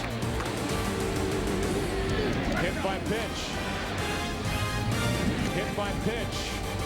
Hit the pitch out. 3-run homer, 2-run Houston lead. Saturday Baseball, presented by Radio Shack. Radio Shack, official sponsor of Major League Baseball.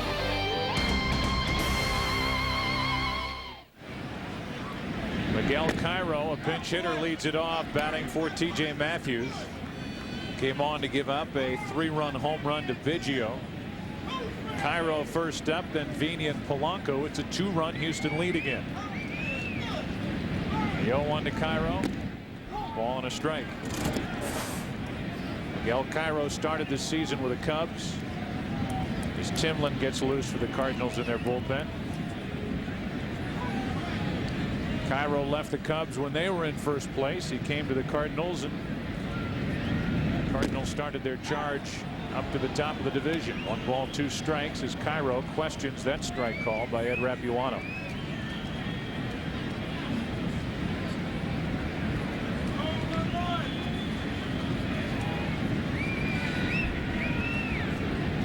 Leading off the 4th inning, Cairo grounds to short. Lugo wide, but out as Bagwell's able to keep his foot on the bag. 1 away. That home run by Craig Biggio, we were kind of working with it between innings. Now, when the hand is below the ball when it's released, it's a flat slider. Now watch the hand release the ball, and watch the ball appear to go up out of the hand. That's always the sign of a flat slider. No downward movement, and Biggio made Matthews pay. Now Vina with 1 out, nobody on.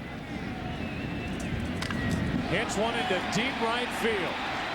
At the wall. It's a 1-run game as Vina gets number 9.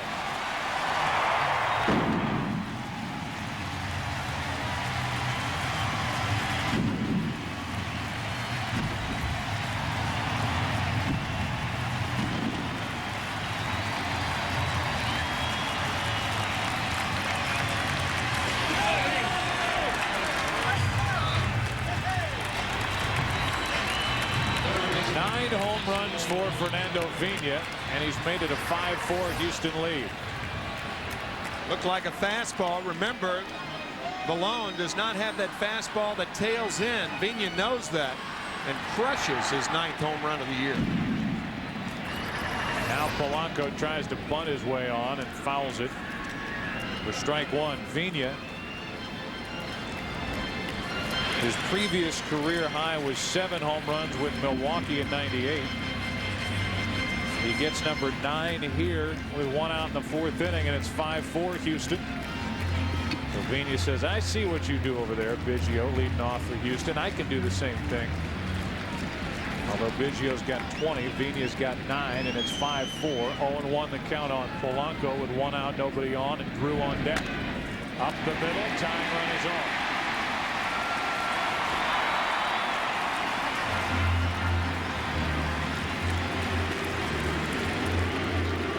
So the Cardinals trying to come right back.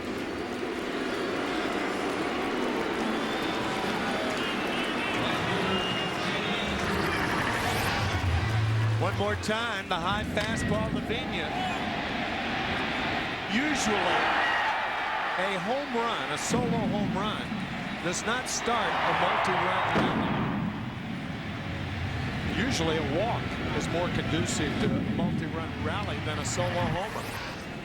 But it was followed by a hit. We give you our trivia question brought to you by RadioShack.com.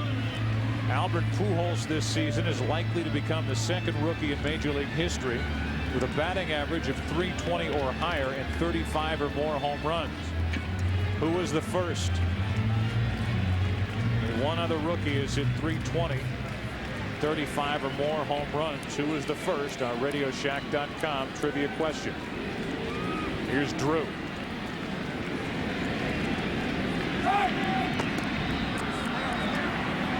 Polanco, in case you're wondering, has stolen 11 bases this season. Cardinals as a team have stolen 90. While the Astros have stolen only 64. 1 on, 1 out. And a strike to Drew.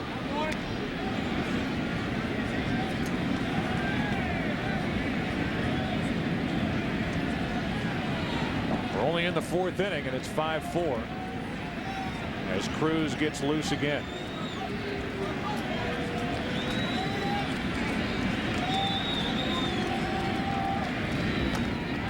That's strike 2 on Drew with Albert Pujols. The focus of our RadioShack.com trivia question waiting on deck.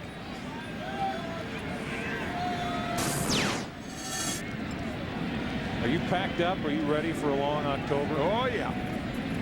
Well, not fully, but I will be by Tuesday. Our first game Wednesday night. The Yankees hosting the red-hot Oakland Athletics, who may be the best team in the game right now. Maybe. 0-2 on Drew. Drew strikes out. Pujols will be the hitter. A RadioShack.com trivia question.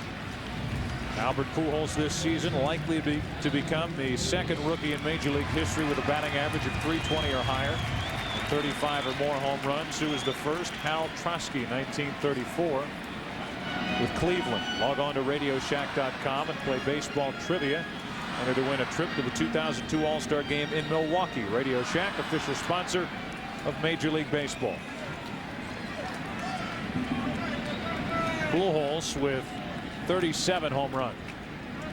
Again, 1 away from tying the National League rookie record.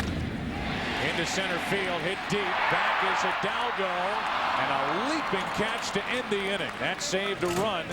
That saved a tie. What a catch by Richard Hidalgo. That'll do it for the first 4 innings in St. Louis. 5-4 Astros. Mike Timlin is the 3rd Cardinal pitcher of the day. This game moves to the 5th. It's a 1-run Houston lead, 5-4. Cardinals about hit the Astros 7-5. And Timlin, who has an ERA up over 4 and missed a month with knee trouble. His left knee, had surgery on it, is back and working in the middle innings of a game that Tony La Russa told us before the game he is dying to win. Mike, formerly with the Baltimore Orioles. Interesting that you should bring that up. Teamwork's amazing. The Baltimore Orioles will be playing tonight, and it will be Cal Ripken Jr.'s final home game. So this weekend, Major League Baseball will wave goodbye and say farewell to Cal Ripken Jr., Tony Gwynn, Tonight, don't miss sports history as Cal Ripken says goodbye to baseball after 21 seasons. Tonight on FX, it's the Iron Man's last game, preceded by a special 1-hour pregame show. It's the Red Sox and Orioles.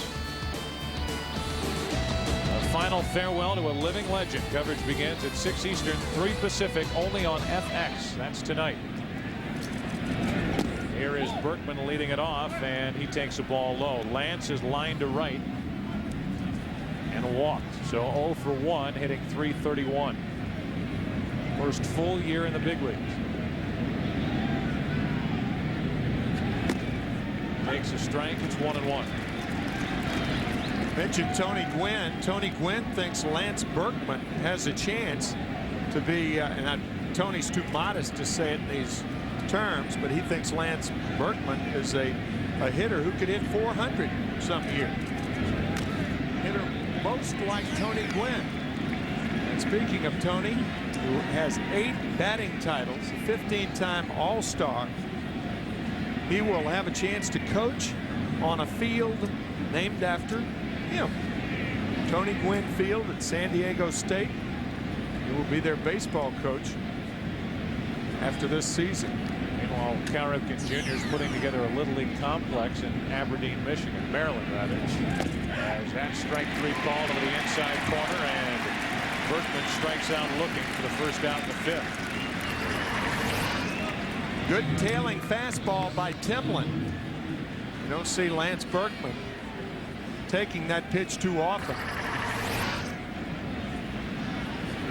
I think it's fitting that both Ripken and Gwynn are going to hang it up as major leaguers, but both will have lasting, continuing impacts on younger players, whether it's Tony Gwynn at San Diego State at the collegiate level or Cal Ripken Jr. with his financial investment, his emotional investment in Little League baseball and that complex in Aberdeen. Saw details of that. It is stunning what they're putting beautiful together. Beautiful. Strike 1 on a Lou. Moises has grounded into a bases loaded double play and hit a 2-out 2-run double. 1 ball 1 strike from Timlin. I remember when Fay Vincent took over as the commissioner when Bart Giamatti died back in 1989, and one of his first goals was to build more Little League stadiums or Little League fields, with full realization that at the time there was only 1 Little League field in Harlem, New York, for a part of a city that was 3.5 million people strong. 1 Little League field. Alou reaches up and flies one into center. Edmonds back on the track, 2 out. Moises Alou, who will be a free agent at the end of the year, has probably played his way and priced his way off this Houston Astros team. He may be worth $10 to $12 million a year or more. Who knows once the bidding starts. And that's probably too steep for the Astros, an upper mid-level payroll team to handle. So Richard Hidalgo digs in. Hidalgo's playing center field, probably not a center fielder over the long run. And that may be the outfield position that the Astros look for, a hole they need to fill this upcoming offseason. Ball 1 inside to Hidalgo. Again, we will reiterate, as we've talked about at least early in this game, the Cardinals trying to win here today to have a chance to win the division with a victory tomorrow behind Darryl Kyle. The Astros, if they win today, guarantee themselves a division title, and they also guarantee themselves a series with Atlanta beginning in Houston on Tuesday at 1 p.m. Eastern. Meanwhile, the wild card team opens up out in Arizona. Hard hit, 1 hop to Renteria. And the inning is over. Part of the order goes 1, 2, 3 as Timlin checks in with a good inning of work. Bottom of the 5th, halfway through it. Astros up 5-4. Baseball, presented by Radio Shack, is brought to you by Radio Shack, official sponsor of Major League Baseball. By Visa, it's everywhere you want to be. By Choice Hotels International, who invite you to go experience the power of being there. And by Avandia. Ask your doctor if Avandia is right for you. Good game on a Saturday afternoon in St. Louis. Jim Edmonds will lead off against Ron Vallone, trying to turn in at least 5 innings. He's pitched well despite only the 1-run lead, 5-4. 3 unearned runs have hurt the Astros cause, but they lead it. Edmonds takes the ball low and away. Edmonds reached on one of those errors by Bagwell, 2 in that 3-run 3rd inning. But Vallone avoided big damage and now has a 1-run lead. 1 ball, no strikes on Edmonds. 1 ball, 1 strike. You start to size up these two teams, and you said it in the open. I'm sure a lot of people have joined us since then, that the strength for the Cardinals going into the first round of the playoffs will be with their starting rotation. You would have to weight the strength for the Astros down toward their bullpen as opposed to their starters. All the while knowing Wade Miller is a tremendous talent. Shane Reynolds is still solid. Malicki they don't know about. And because of the injury to Oswalt, may or may not be available until game 3 of that first round. Here's a 2-1. Edmonds, 2 balls, 2 strikes. And perhaps Roy's health holds the key as to whether Houston will be successful or not in first and/or second round. Obviously, if they reach the second round, that means they've been successful in the first round. Typically, it works that way. Yes. Yes. Pitch number 84 will be a 2-2 pitch to Jim Edmonds.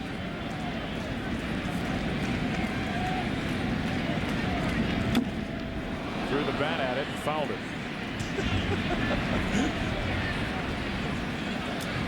Now that's a funny swing. There's some things. Jim almost smiling himself.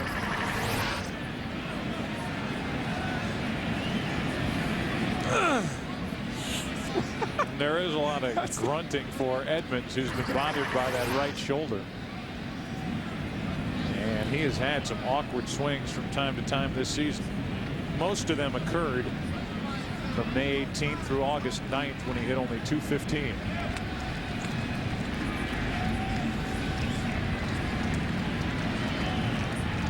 Here's a 2-2. Edmonds took high, full count.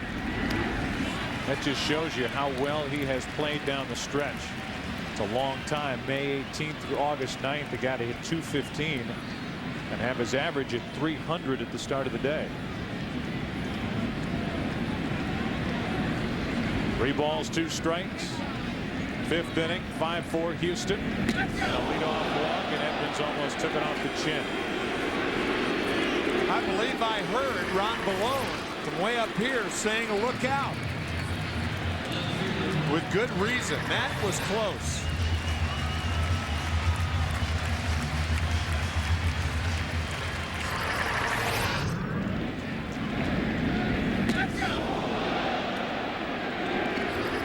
Somebody said watch out, either the catcher Brad Osmus or Ron Vallone the pitcher. So now it's Paquette again instead of McGuire, who is not in the lineup today after a 4 strikeout night last night. Paquette is 2 for 2 in this game, hitting .279, and he is 3 for 3. Edmonds will take the turn and hold. It's 2 on with nobody out. A hit batsman, and then the 3rd hit of the day by Paquette. You see Craig Paquette point to the sky right there. That's the first time I've seen him do that. See a lot of players do that. And I think the reason why is he and his wife Jessica were just out in Arizona. They have a surrogate mother for their children to be born. They had twins. And this past week, Craig and his wife Jessica were out in Arizona with the surrogate mother, and they lost one of the 2 twins. And I believe, and that's only a guess, but it's worth bringing up because that's the kind of week it's been for the Paquettes. He missed the series in Milwaukee, and when he got the first pointing to the sky, I'm sure that's heavy on his mind here today. Bert Hooton out to talk as Renteria will be the hitter with 2 on and nobody out. Ed Rapuano goes out to break up the meeting. As Cruz gets loose again for Houston, and we'll see how the Cardinals want to play it, Tim. You've got Renteria at the plate. You're down by 1 at home. You've got a light hitting catcher in Matheny on deck, then the pitcher, but you've got one extra after another that can come off the bench and pinch hit. There is the possibility of a bunt here with Renteria. Whenever you're in doubt with runners on at first and second, often it's a good time to consider a hit and run because of the on-deck hitter. La Russa does not have a pinch to hit and run with runners on at first and second like a lot of managers might, but it might not be a bad time for him. He bunts in the air behind the plate, 1 out. And it's 2 on with 1 out. Matheny coming up. I don't know. It was a poor bunt right there, but in my mind, it's a poor time to bunt. A lot of times the hitter that's on deck determines whether it's good to bunt with runners on at first and second. Now, agreed, it was not a good bunt by Renteria, but in my view, that was not a good time to bunt by Tony La Russa. So now it's Matheny, runners on at first and second, 1 out. And the Cardinals ask for a hit out of their catcher, hitting .218.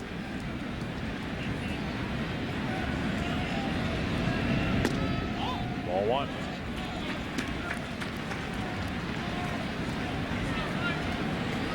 Mike Matthews, a left-hander, getting loose for the Cardinals out in their bullpen. Nelson Cruz has thrown more pitches than Ron Vallone, who's been in the game while getting loose in the bullpen. He's warming up for Houston. Here's a 1-0. That's back and out of play. 1 ball, 1 strike. Talked about the new hitting coach for the Cardinals, not new anymore, but been here since the start of the second half, Mitchell Page. Mike Matheny went to Mitchell and said, look, I know you're going to have a lot of advice for me. Be aware that whatever you say, I am willing to try. So pick your words carefully. Don't experiment with me, because whatever you tell me, I'm going to walk up there and try to do. 1 ball, 1 strike, 2 on, 1 out.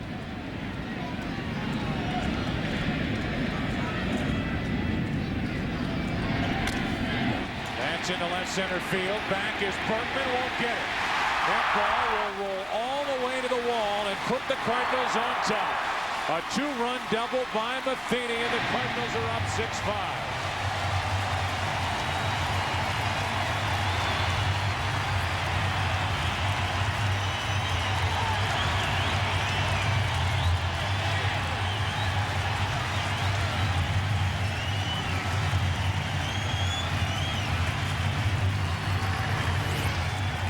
Mike is probably doing what Mitchell Page told him to do. Hit it hard in a gap. The game is really strange, though, Joe. Had Renteria not popped that bunt attempt up, perhaps, if the bunt's successful, I think Larry Dierker takes Ron Vallone out of the game. Brings in the right-hander to pitch to Matheny, and the Cardinals may not get the 2 runs on the double by Matheny. Maybe. But Matheny might not have even hit. Yeah, right. So now, after sending Bonilla toward the plate, he was never officially in the game. They bring Bonilla back, and they keep Timlin at the plate for his first at bat of the season. Matheny at second, 1 out. And a strike. After Timlin, it'll be Vigna. They want to keep Timlin's arm in the game for the 6th inning when the bottom part of the order comes up. They care more about that now with a 1-run lead than they do about this at bat with a runner at second, 1 out. And a slow roller left side. Castillo, good range, good play, 2 out.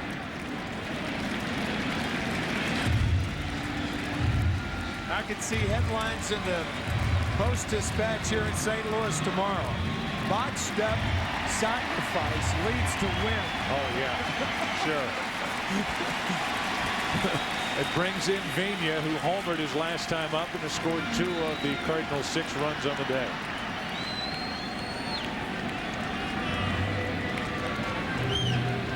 So Renteria had a productive at bat. Absolutely.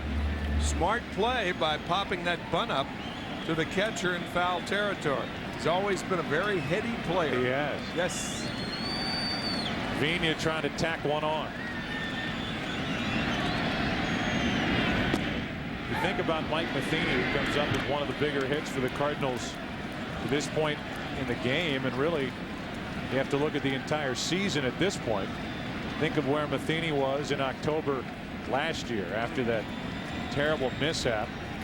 Got a hunting knife as a gift, putting it back in its sheath and sliced right through the sheath and right through his thumb.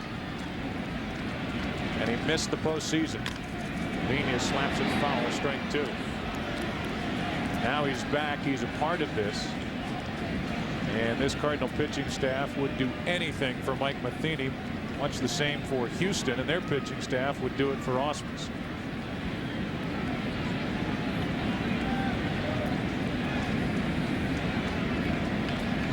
That's a nice parallel to draw between the two catchers in this ball game. Here's an 0-2 to Vigna. Stays alive. So Valone has lasted just long enough to trail here in the 5th inning with 2 out.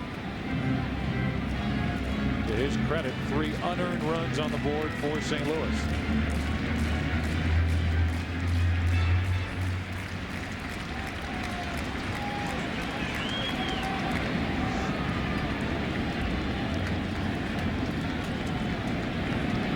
Vigna backs out of there, one of the tougher hitters in the National League to strike out. Number 2 on the list behind Juan Pierre. Vigna goes 20 at bats between strikeouts.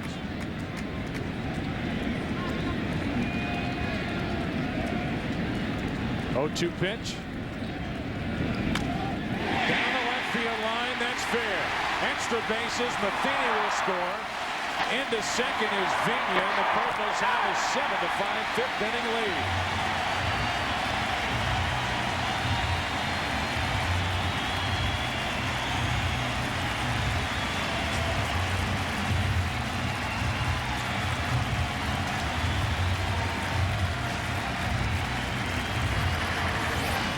Tony La Russa says of the Cardinals, they have been relentless. They continue to grind and grind and grind. And this game, no exception. Matheny delivers the key hit. Vigna tacks one on. You talked about it early with Valone. That pitch was up and away to the left-handed batter, and Vigna flipped it down the left field line. Valone is gone. Cruz coming in, Polanco coming up. A game the Cardinals must win. They lead by 2 in the 5th. Mike Matheny and Fernando Vigna with RBIs in this inning. A 7-5 Cardinal lead now, and Polanco bats against Nelson Cruz, who's 3-3 for Houston. And a ball to Polanco, who's 2 out of 3 today.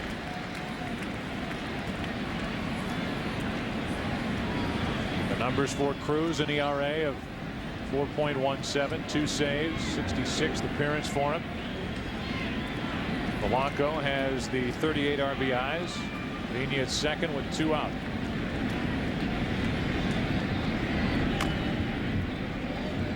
One and one.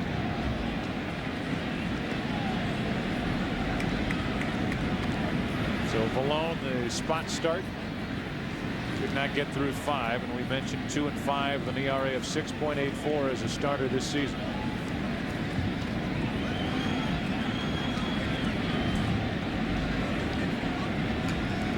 Polanco with a 2-out RBI chance for St. Louis.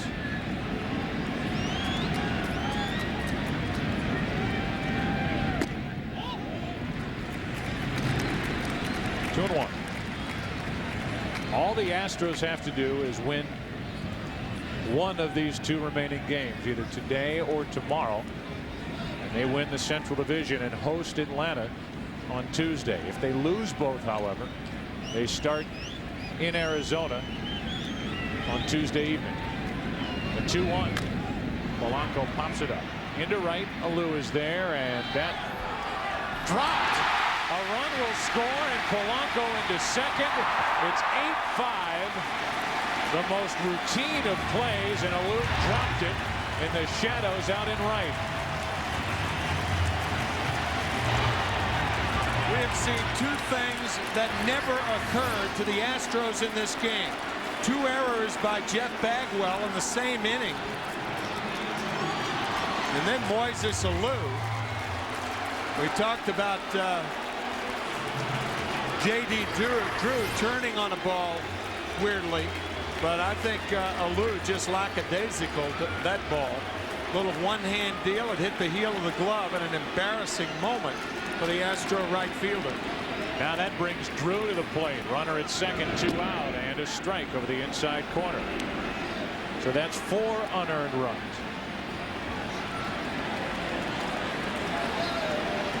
All 3 back in the 3rd inning, and at least this one here in the 5th.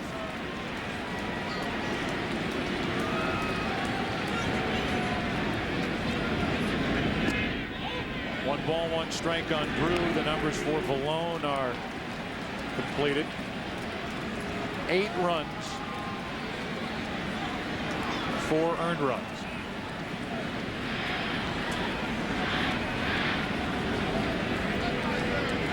Errors by Alou and Bagwell. Here's a 1-1 to Drew, who's hit 26 home runs.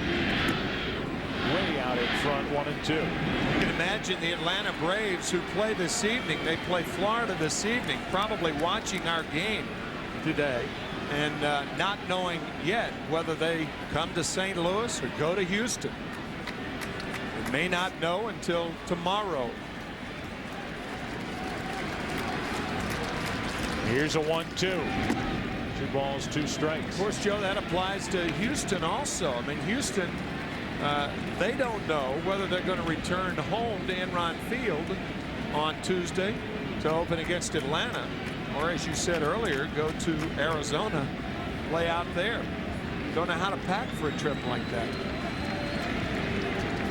Here's a 2-2 pitch. Drew, another changeup. That's why Cruz is so dangerous against left-handed hitters. Another unearned run tacked on to 3 more. It's a 3-run Cardinal lead after 5 on a Saturday in St. Louis. An 8-5 St. Louis lead. Dustin Hermanson in the middle of the picture. He is off the hook. Getting a pat on the back right now. The starter, Vinny Castilla, leads it off for Houston. 6th inning now, 8-5 St. Louis, and that's foul. Mike Timlin worked the 5th. He just broke the bat of Vinny Castilla to start this 6th inning. 6th inning is really a key frame for St. Louis as Dotel warms up. The Cardinals are #1 in the major leagues. This would surprise, I think, a lot of Cardinal fans. When leading after 6, they've lost only 4 games all year. However, they have only 3 wins when trailing after 6 innings, and that's the fewest in the major league. So a lot has been determined at the end of 6 for Tony La Russa's club this season. Right now in the 6th, they lead 8-5. Here's an 0-1. And a base hit to start the inning for Houston. Castilla's on for the 2nd time today. Timlin has had a tough time this season and in years past, pitching an inning, going and sitting down, and then coming back out for another inning. Normally pitchers would love to do that because when they sit for a long time, then the chances of their team scoring a lot of runs are great, which was the case of the Cardinals in the bottom of the 5th. Mike probably thinking, like to sit, but if you're going to score in a hurry, will you? Now it's Ausmus, and it's a strike on the inside corner. Score is rolled by the Phillies, who have been eliminated, leading Cincinnati.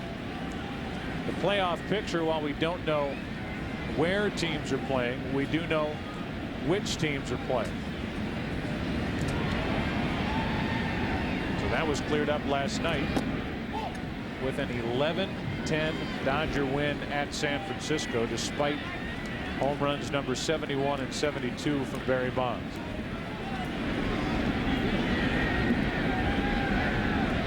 One ball, one strike on Ausmus. Brad is 2 for 2 this afternoon. It's too far outside. 2-1 with Darrell Ward in the on-deck circle. He'll hit for Nelson Cruz, who ends up going third of an inning with 1 strikeout.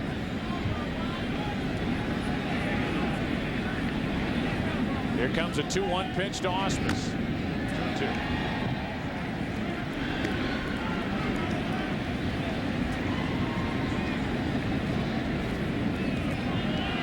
43,251 paid to see this game. And this is anything but a quick one here today at Busch Stadium. 8-5, 6th inning. St. Louis on top. Runner at first with nobody out for Ausmus. That's up the middle. Vigna taps, throws, double play. You talk about a team, and you said it earlier, that featured 2 tough second basemen. It's Houston and St. Louis. How many times do you see a second baseman go to the third base side of second base and make a double play? Vigna cheating on the play, and Castilla knocked him head over tea kettle at second base. It's one of those old Southern expressions. I know. I was going to say, Lord willing and the creek don't rise up. Yeah, head over tea kettle. We're close enough to Memphis. I can get away with that. Absolutely. Yeah. Chris Truby is going to hit instead of Darrell Ward. One of their big left-handed threats. So it'll be Truby. Here's the takeout at second base. See, head over tea kettle. I'm a little teapot, short and stout. Here is my handle. Here is my spout. Strike 1 on Truby.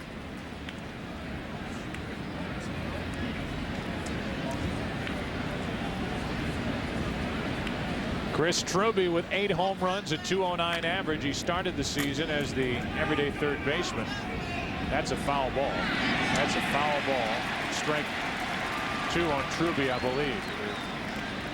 That is strike 2, but it's a foul ball. Matheny made the play. Ed Rapuano didn't see it hit Truby in the batter's box, but the first base umpire Randy Marsh did. And it's 0-2. Yeah, Randy called it immediately, but Ed Rapuano did not know that it came up and hit Truby on the knee. Mike Matheny trying to complete the play. You can see Rapuano right there. He's trying to see if the ball is fair or not, but it was properly called. On 0-2, ball 1. Ball 1 just missed off the inside part of the plate. 1-2.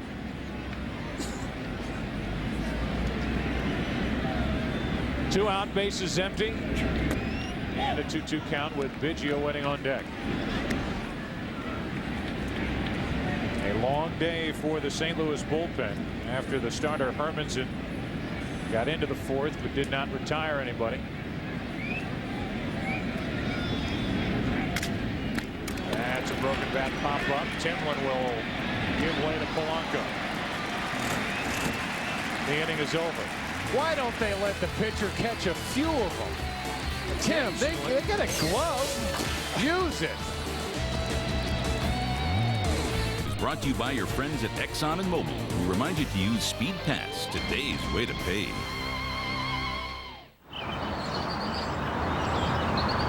Ah, the beauty of the St. Louis Arch. Tim, they call it the gateway to the west. Yes. If you're on the other side, it's the gateway to the east. Here's Octavio Dotel, who has struggled here lately. Early on in the season, this guy, Tim, was absolutely unhittable. His numbers still are great, but as he takes over, look at his last 7 games since September 19th, a 9.45 ERA. How about that? Put that in your pipe and smoke it. You had an interesting point before the game today, saying that Houston really has one of any 4 relievers down there who could serve as short men, and Dotel's one of them. Dotel, obviously their closer Billy Wagner, Mike Jackson, and Mike Williams, who they got from Pittsburgh. Ball 1 to Pujols, and we're underway in the bottom of the 6th with an 8-5 St. Louis lead. In response to your east-west arch query, Horace Greeley did not say, "Go east, young man." Go west.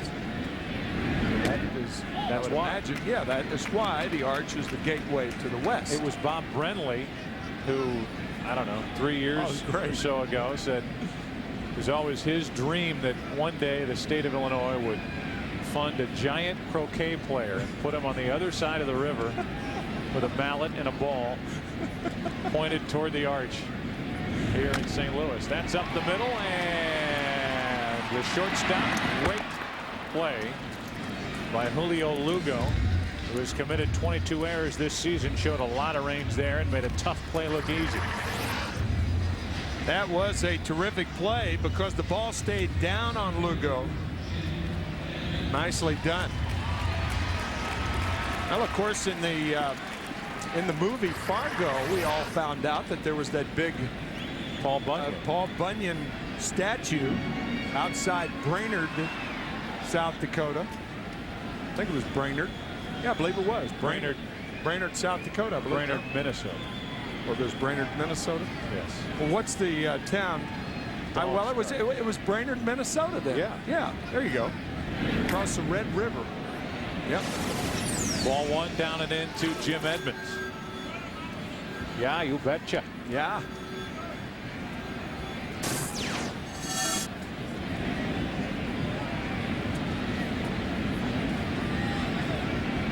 Edmonds today has been productive at the plate while going 0 for 2. He's reached on an error and driven in a run, and he was walked and later scored. That's off the end of the bat. Not much of a swing, and it carries Hidalgo back near the track. 2 out.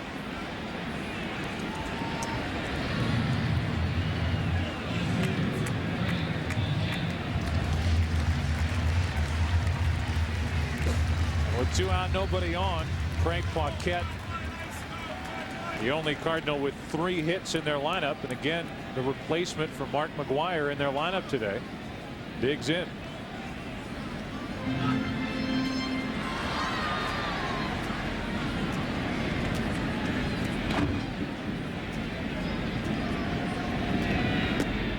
Ball 1 to Paquette. Craig Paquette is such a valuable man for Tony La Russa to have.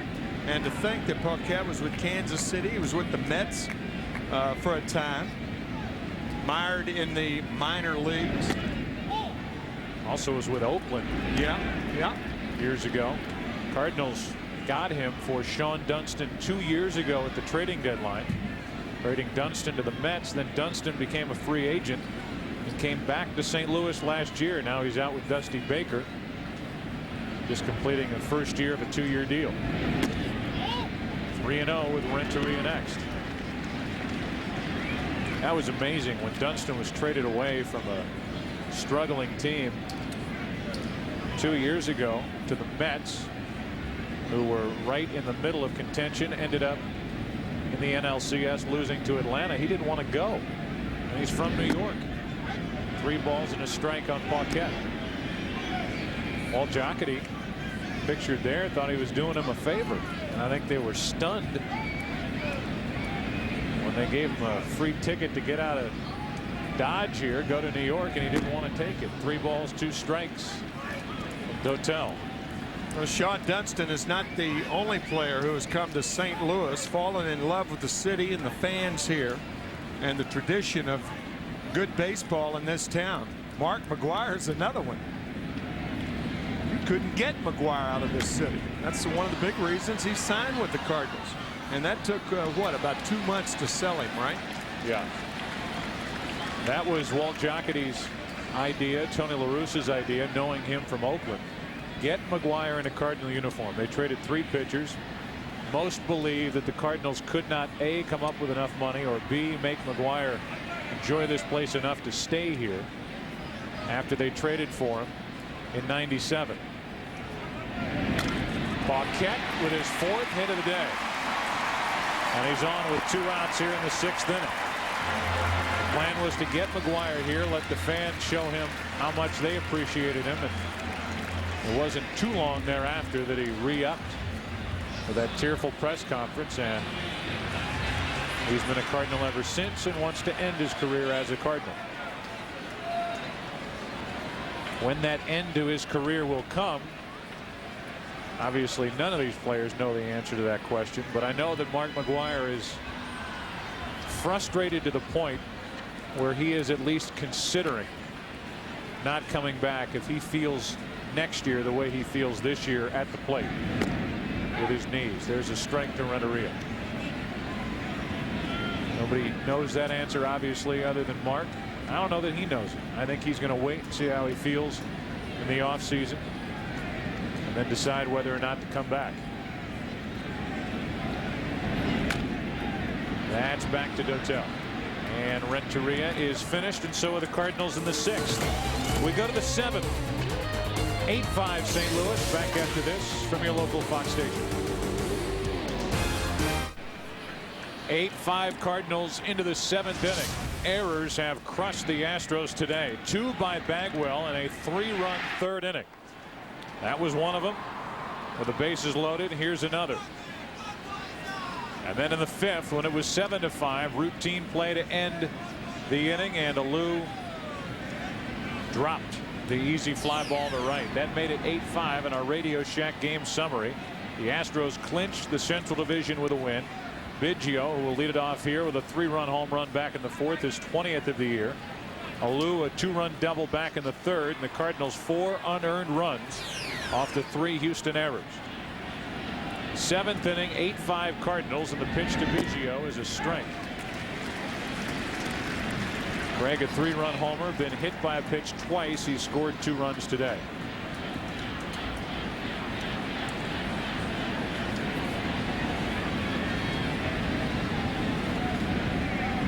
The 0-1.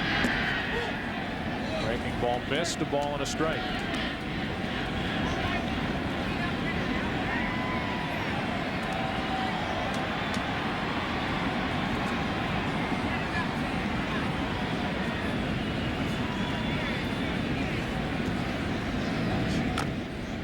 Strike 2. Joe, Craig, as you take a look at the home run, the 3-run shot that Craig hit back in the 4th inning, temporarily putting the Astros on top, the Cardinals leading it now.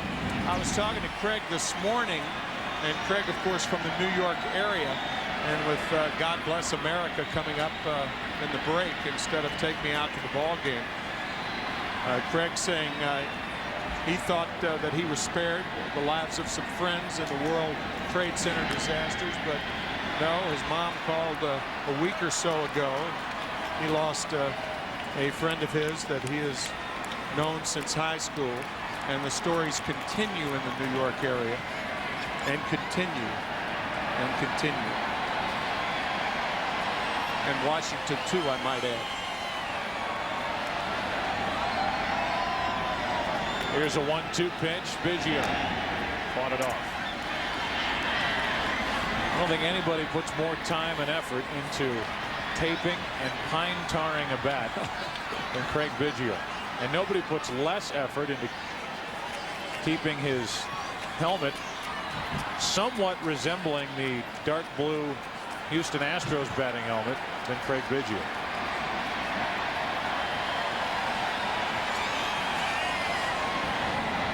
On 1-2, Biggio gets a base hit. Boy, is he something. That leads off the 7th inning. And the Astros put their leadoff man on for the 2nd consecutive inning against Timlin.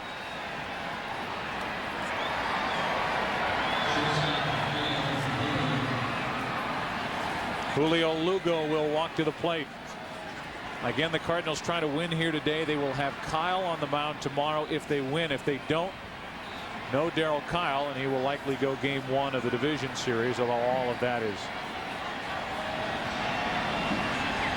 unconfirmed at this point.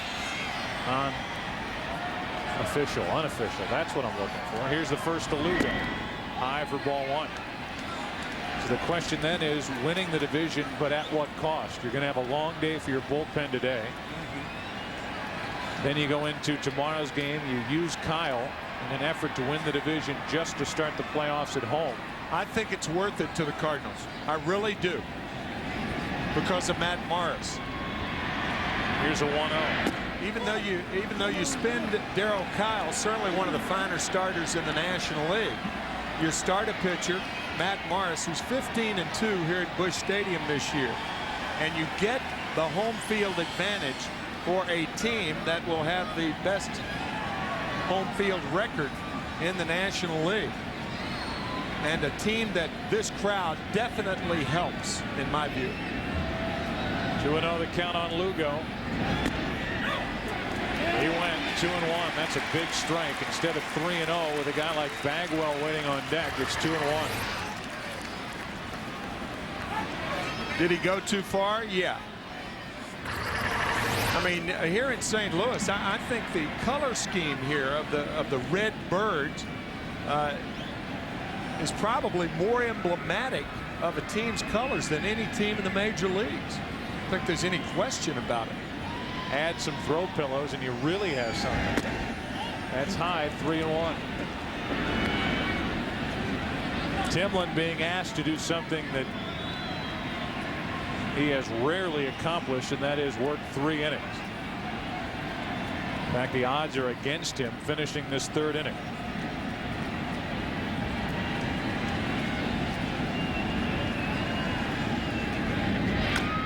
Full count.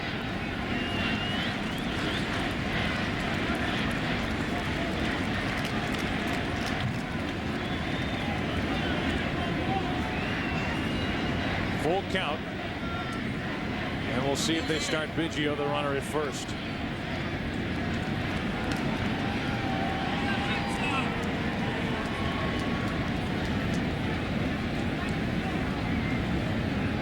I don't think so, trailing by 3. Not going. Ball 4, and a good start to this 7th inning. A hit, a walk, 2 on with nobody out, and Bagwell coming up. At the very most, Timlin will get 1 more hitter. With Veers, the right-hander, ready in the bullpen, and he's coming in right now, it would appear. So Timlin goes 2+ innings. Can't get through the 7th. Tying run will be at the plate for Houston. Bagwell coming up against Dave Veers. Fox Saturday Baseball, presented by Radio Shack. Radio Shack, you've got questions, we've got answers. Well, here's a guy, Tim, that lost his job as the closer. First, he pulled a hamstring, which didn't help. His numbers are not that bad, 3-2 with 15 saves, but he lost his job as the closer. Yet the save in this game, right now the most important game of the season for the Cardinals, could come right here in the 7th inning. Leading by 3 with 2 on, nobody out. Bagwell, Berkman, and Alou coming up. Yeah, the Cardinals hoping that if they get out of this inning relatively unscathed, that Houston won't mount a threat. But like the Cardinals, Houston with a similar offense. Talking about guys who keep coming after you. They don't really have a soft spot in that lineup. Bagwell has 38 home runs, 128 RBIs, and wow, up there wailing away strike 1. Talk about a big league cut. Just leave your feet, Jeff, one time. Go ahead.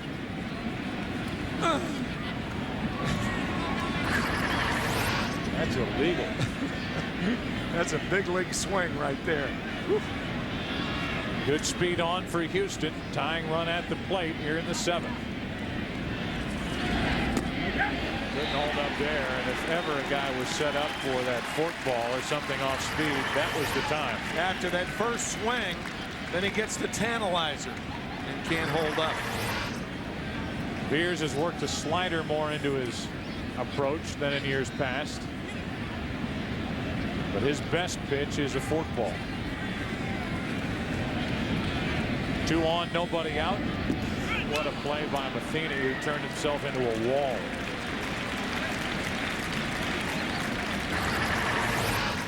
Matheny doing his best Mike Richter impression right here. Yeah, I think you properly called that too, Joe. With Veers, it is more of a fork ball. A lot of people have asked me the difference between a splitter and a fork ball. I think for the most part, a splitter is thrown harder than a fork ball. A fork ball is choked more, but they're similar pitches. Bagwell stays up there, 1-2. That fork ball is a weapon against left-handed batters. And you would think that Veers would hang around to face Berkman after Bagwell. Even with a left-hander, Matthews ready for St. Louis out in their bullpen. But right now it's Bagwell, the 1-2. 2-2.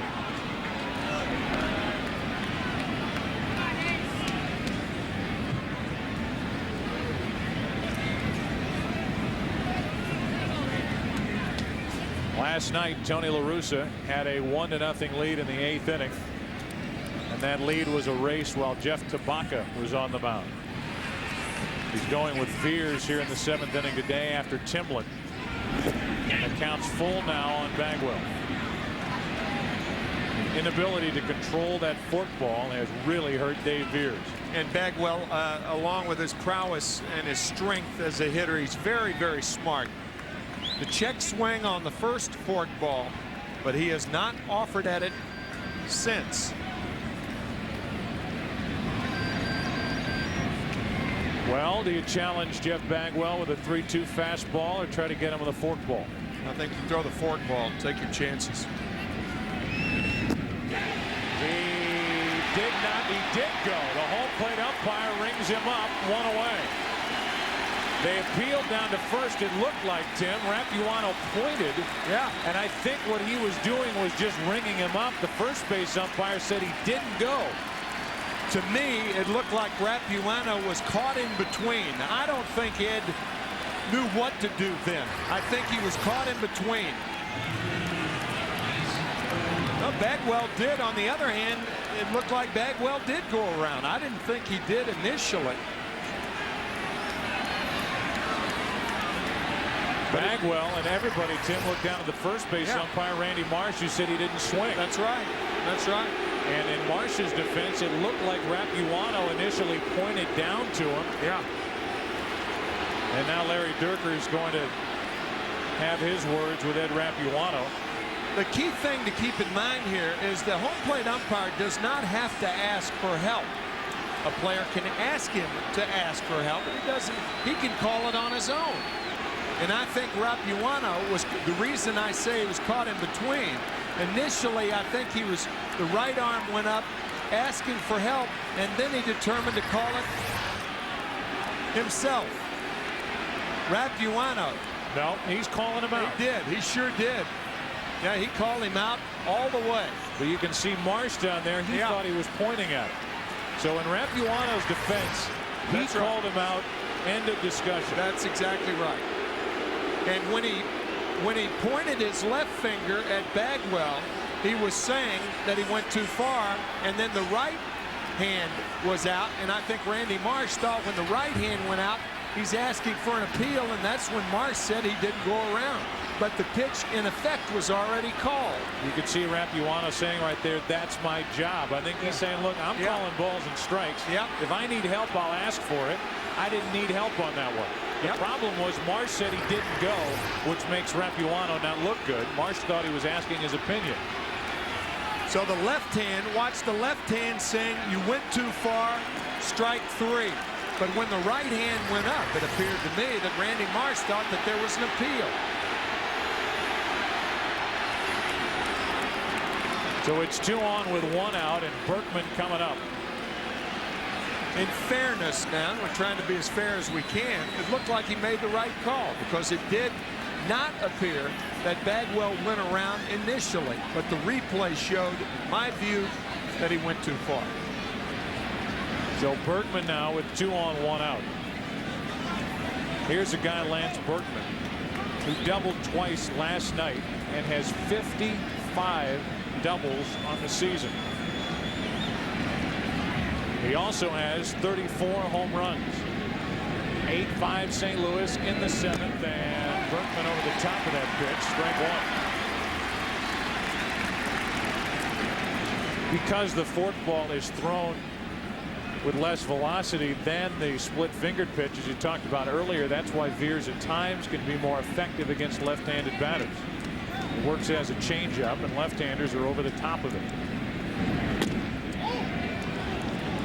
Wasted fastball, 1 ball, 1 strike. If Veers is going to get Berkman out in this at bat, odds are he's going to get him with a forkball. He does not have the fastball to be able to blow it past this hitter, unless he's looking for something else. 2 on, 1 out, 1 ball, 1 strike. The runners will advance on a forkball in the dirt.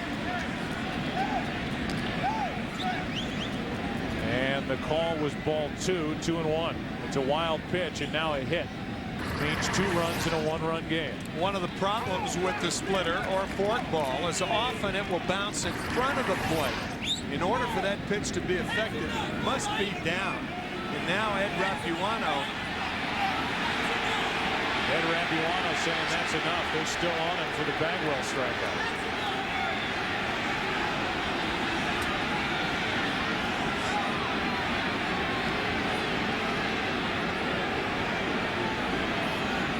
That was probably not Larry Dierker. If it were Dierker, I think Larry would have been gone because he already had his say.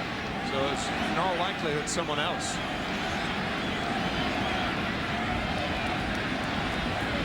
Scoreboard has 1 and 2. I believe it's 2 and 1. I do too. I did not think that Rapuano called that check swing a strike.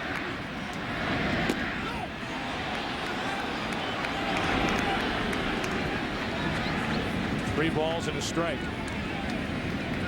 Although again, the scoreboard has 2 and 2, and Rapuano, if he's aware of that, isn't correcting. His crowd thinks it's 2 and 2.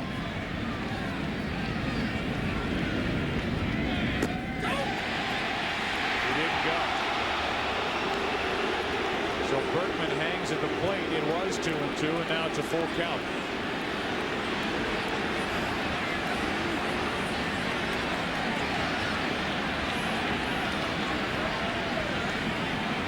Three balls, 2 strikes. And don't expect a 3-2 fastball to Lance Berkman. Same as with Bagwell. Struck him out, 2 gone.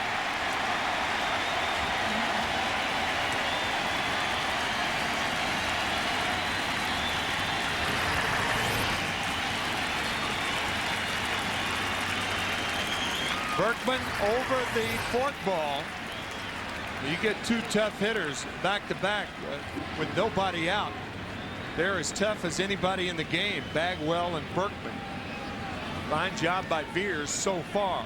Yeah, the meeting is asking Veers or telling Veers what they want to do with Alou. First base open, 2 out, Hidalgo on deck.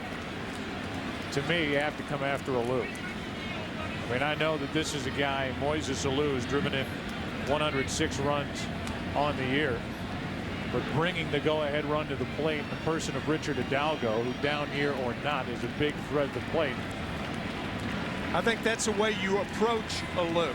And then if you fall behind him 2-0 or 3-1, then you take other things into consideration. Then you don't give in to him.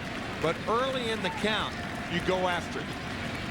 Second and third, 2 out. Alou took ball 1.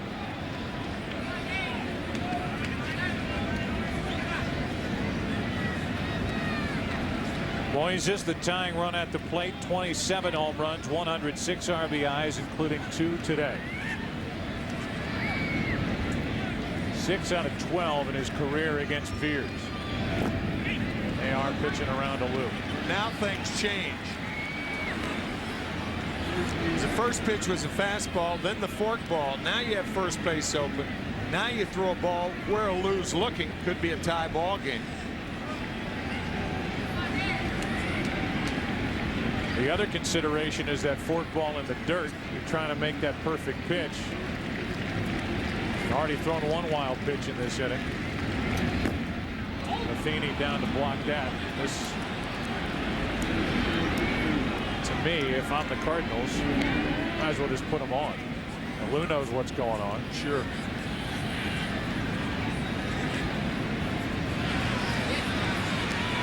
But they will continue to at least act like they're pitching to him, and let's see what he gets on 3-0. Lou with a chance to tie it with a home run. And the forkball on 3-0 to load him up. The old intentional, unintentional pass to load the bases for Richard Hidalgo. And this might be the game right here.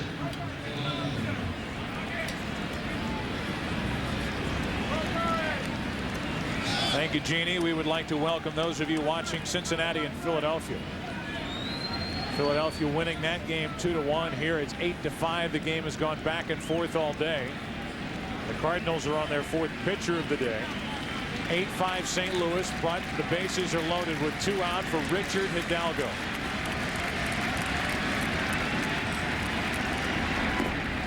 Strike one. The story we've been telling our audience all day is the Cardinals have to win today to have a chance at winning the division tomorrow behind Darryl Kyle against Shane Reynolds. If the Cardinals lose today, Houston wins the Central Division by virtue of their advantages in the tiebreaker scenarios. They lead 8-5, but it's Hidalgo up with the bases loaded, 2 out. A .272 hitter. He takes a pitch in the dirt. 1-1 with Vinny Castilla on deck. The Astros clinch the division with a win. The division winner will host Atlanta on Fox Family Tuesday at 1 Eastern. The wild card team will play at Arizona on Tuesday night, 8 Eastern, on Fox Family. Here comes a 1-1 pitch. Hidalgo rips it foul, and Richard is down to his last strike.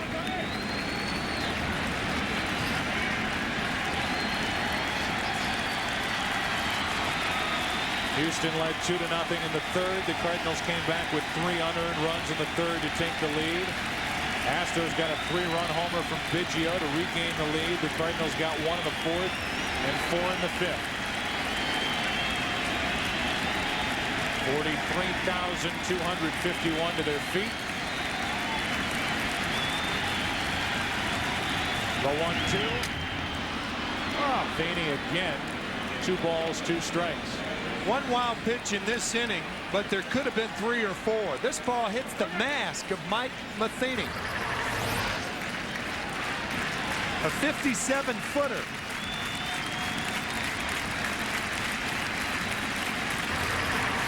Matheny has done that this entire inning. A Gold Glove catcher is something to watch behind the plate. Now a 2-2 pitch to Hidalgo. Again. 3 balls, 2 strikes. The runners will go, and that's an advantage for Houston with a tying run at first. The person up, Moises Alou.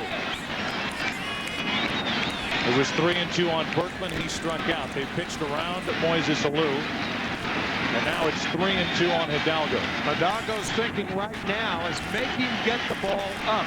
But Hidalgo, a free swinger, and is inclined to swing at balls out of the strike zone. Runners go, and a foul to do it again. Biggio the lead runner. Third, Lugo back to second. And over at first, the tying run, Moises Alou talking with Albert Pujols, the Cardinal first baseman. The man at the plate is Hidalgo.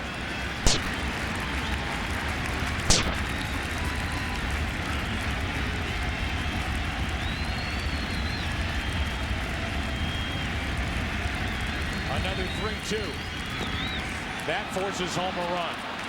Back-to-back walks, and a hit now could tie it.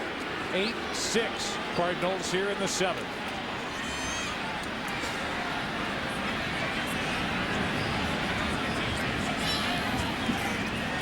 Hidalgo's thinking once again, make him get the ball up, and the ball was down. An RBI for Hidalgo is 78th of the year. The bullpen blew it for the Cardinals last night. Cardinal fans and Tony La Russa in particular wondering what the late innings today will bring. Bases loaded, 2 out. A hit would tie it. Castilla. Ball 1.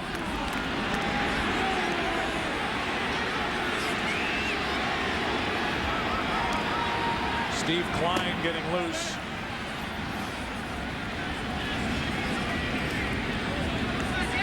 As Veers falls behind in the count to Castilla.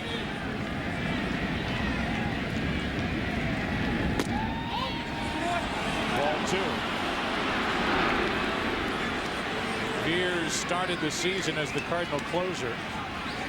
Cardinals have lost confidence in him. He's bothered by a hamstring strain a couple of weekends ago. Trying to get his stuff back together. Now Castilla's got to get a fastball. But he did. Count 2-1. How about that? After missing with the 1-0 fastball, Veers comes back with a 2-ball and no strike splitter.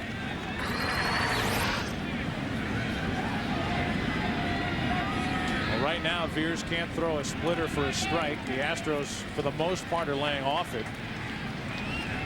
He's not throwing many fastballs. Ground ball to the left side. Renneria fires to second for the force out. And after all that, Houston gets only 1. 1 run, 1 hit, 3 walks, 3 left. Time to stretch. 8-6 St. Louis. Baseball presented by Radio Shack. Radio Shack, official sponsor of Major League Baseball.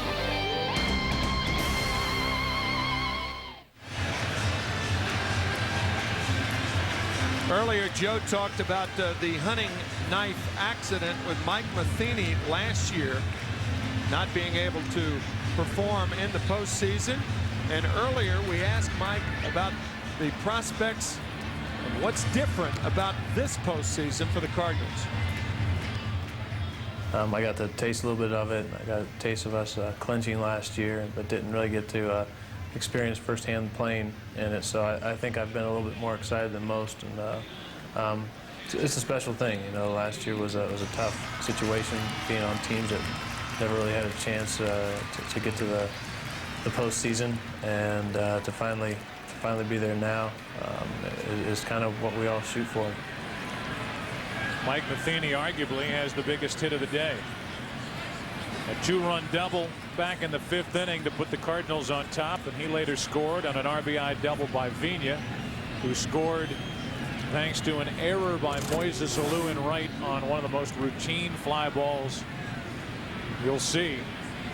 That run is big. It's a 2-run St. Louis lead, bottom of the 7th, and Matheny is first up with a pinch hitter likely to follow.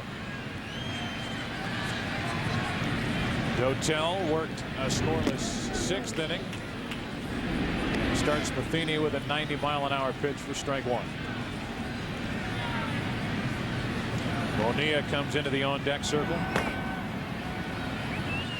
Klein, it appears, will be the Cardinal pitcher in the 8th. Strike 2 on Matheny.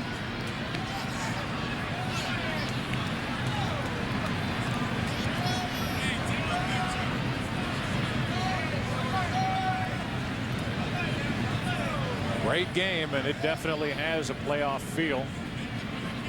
This Saturday afternoon game, a cool day in St. Louis.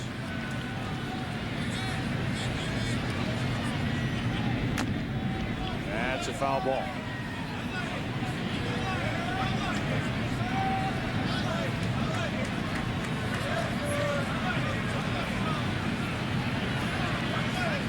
Dotel only the 3rd pitcher of the day for Houston. Astros bullpen is quiet. Vallone went 4 2/3.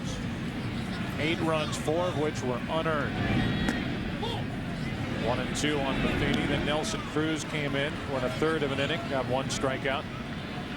Now it's Dotel who allowed a 2-out hit to Paquette in the 6th. Works to Matheny, leading it off in the 7th. Breaking ball gets Matheny looking 1 away, and the first strikeout for Dotel.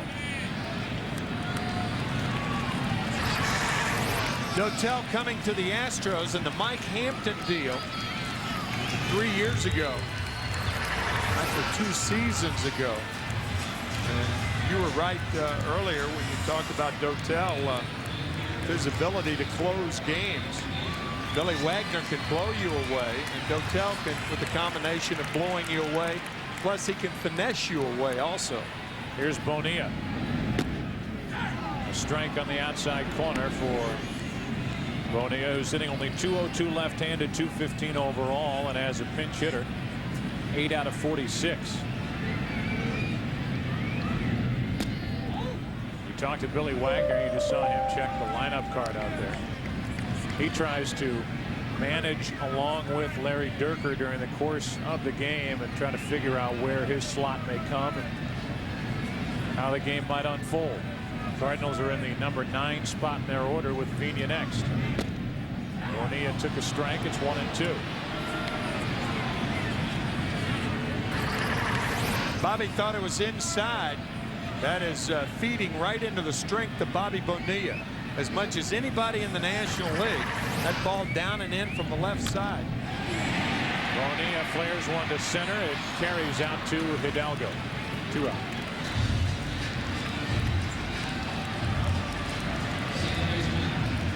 And little Fernando Vina, who's had a big day, walks to the plate.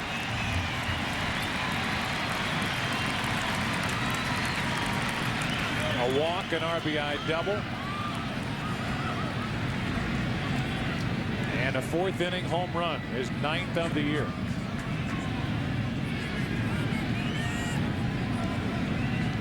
Walked and scored in the 3rd, homered in the 4th. That made it a 5-4 Houston lead.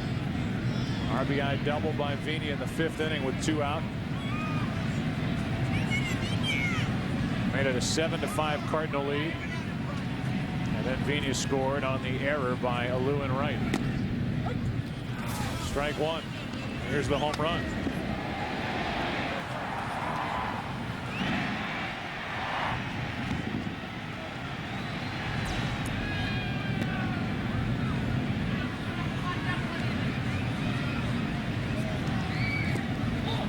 One ball, one strike. We talked about it at the time, Joe, that that home run made it a 5-4 ball game. But rarely does a solo home run with none or 1 out lead to a multi-run inning, but that's exactly what it did for the Cardinals in the 4th. They scored 4 times. Here's a 1-1. Make that the 5th. There's a strike. Vina looks back at Rapuano. 1-2.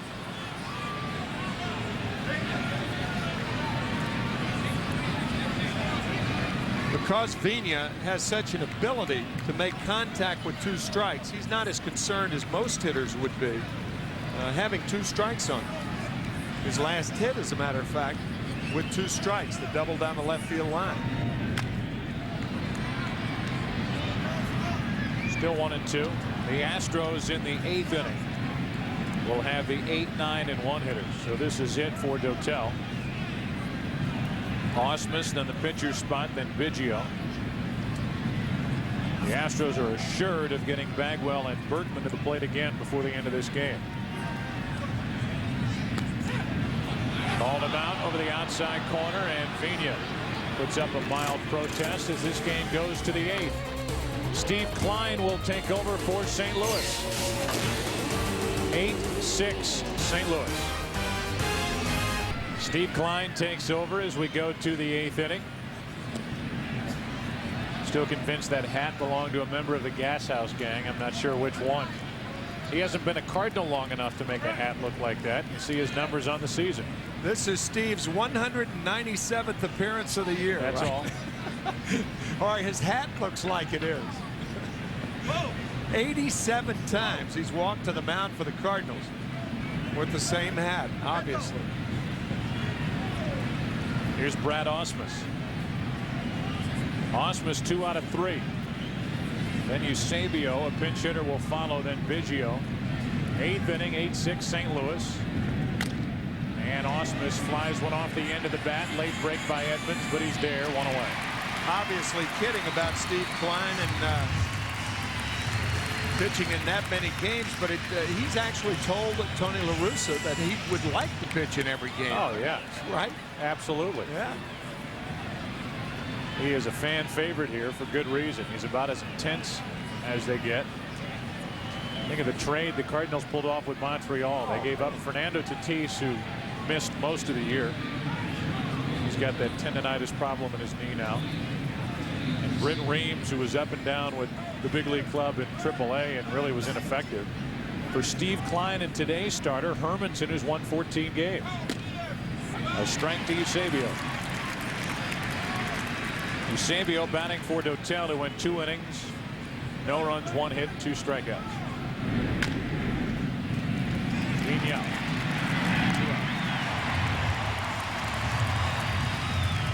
To me, Tim,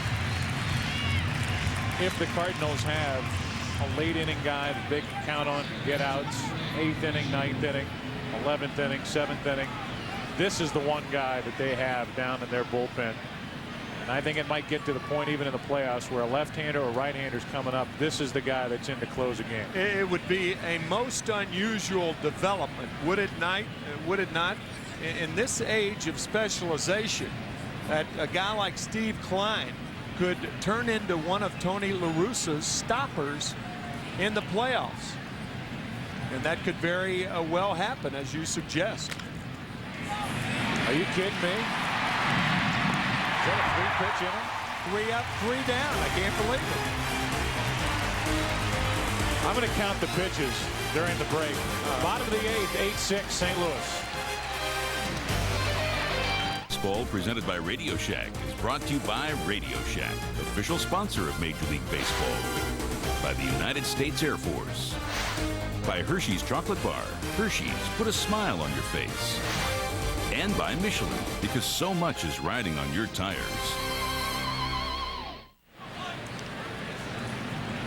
We get into the bottom of the 8th inning here in St. Louis. Cardinals batting leading 8-6, and they take on their 4th pitcher of the day, Mike Williams, who started the season as the closer for Pittsburgh. Yet another terrific late inning weapon for the Houston Astros. 6-4, 22 saves, an ERA of 3.5. He will deal with Polanco, Drew, and Pujols. As Placido stands in, he is 2 out of 4, reaching his last 3 times thanks to the error by Lewin Wright back in the 5th inning.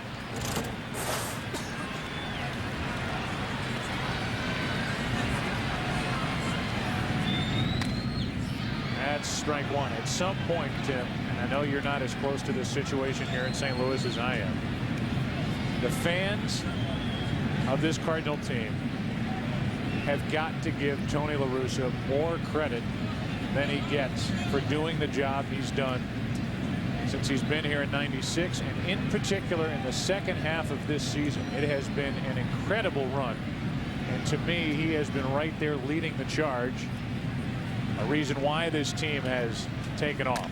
Polanco starts the inning with a hit. Well, I don't see how anybody could think otherwise about Tony La Russa. He has won every place he has been. He won in 1983 with the Chicago White Sox. And when you think of what he did with the Oakland Athletics, he was fired from the White Sox by Ken Harrelson, who is now an announcer for the White Sox. But Tony La Russa, one of the more qualified and productive managers of our time. 3-time American League Manager of the Year. As Drew stands in, 1 on, nobody out.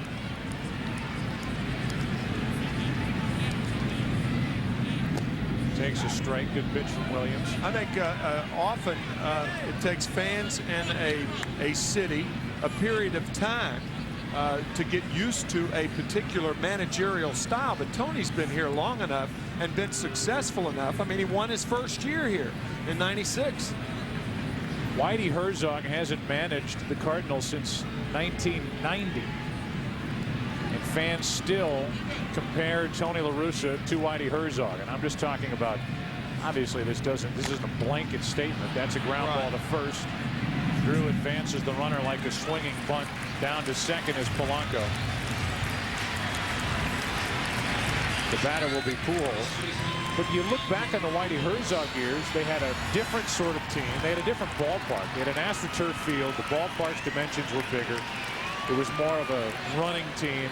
Everybody talked about Whitey Ball, and he had a great run here, and in my mind, deserves to go into the Hall of Fame as one of the best managers ever. But there were some bad years with Whitey Herzog here in St. Louis as the manager as well. During the mid-'80s, it was kind of on one year, off the next, on one year, off the next. Pujols at the plate, runner at second, one out, and that's a strike on the inside corner. For Tony La Russa, he came here in '96, won the division, came to within a game of taking the Cardinals to the World Series. Last year wins the division, gets into the National League Championship Series, and now, after a disappointing first half, has helped rally this team to the best record in the National League. Runner at second, one out, no balls, one strike on the likely Rookie of the Year. Strike two. There were planes that were rented earlier in the season with a banner flying behind it. Fire Tony La Russa, flying over the stadium during games. The talk shows climbed on him. The media climbed on him. And he stays consistent. He sticks by what he thinks is right. He doesn't so much care about popular opinion. And he'll tell you he has failed to this point because he has not won a world championship with this Cardinal team. 0-2 the count on Pujols. 1-2. I think fans here, Tim, look at him as an outsider. He lives in California. He's here during the season. Made his name in the American League. He's not a National League type guy coming over, although he's adopted that style, I think, very well. And Whitey Herzog was. He was a carpet baseball type manager, and Tony La Russa is not, and the game has changed since then. Here comes a 1-ball, 2-strike pitch to Pujols. Runner at second, one out. Reaching for it, ground ball to Lugo. Pujols is out. It's a runner at third, 2 out for Edmonds.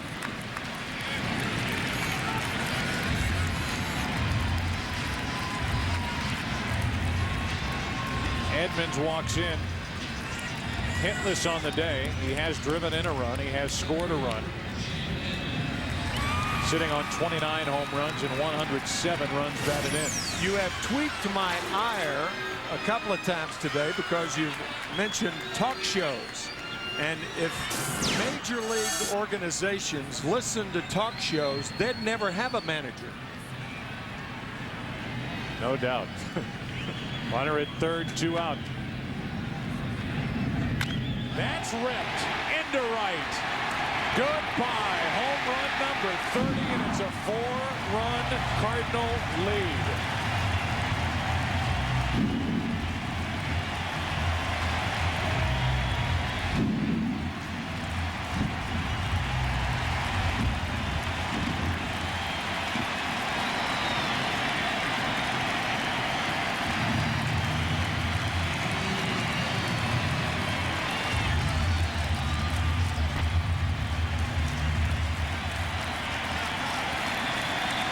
Home runs for Edmonds.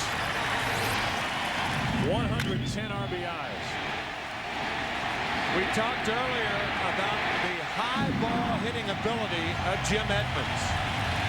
Perfect example. That ball about neck high, rifled out of here. Woo. Now Paquette looking for a 5-hit day. Just to finish the story about Tony La Russa, obviously he does stuff that goes against the grain, like a couple years ago hitting the pitcher 8th, and people take that as him trying to show that he's that quote-unquote genius. With the George Will book that still ticks off Tony La Russa because he was portrayed in that like he came off thinking he was smarter than everybody else. He's not like that. That he managed against, and that's just not him. Nope. He is prepared. He gets his team prepared, and then it's up to these guys to play. And this team has turned it on the field to the point where they are 3 outs away from their 93rd win of the season, which would be the best in the National League. 2 out, bases empty. No balls, 2 strikes. Do not adjust your sets. That is the smoke left over from the fireworks after the home run. Pretty good pitch, but called ball one to Craig Paquette, who singled in the second, in the third, in the fifth, and the sixth.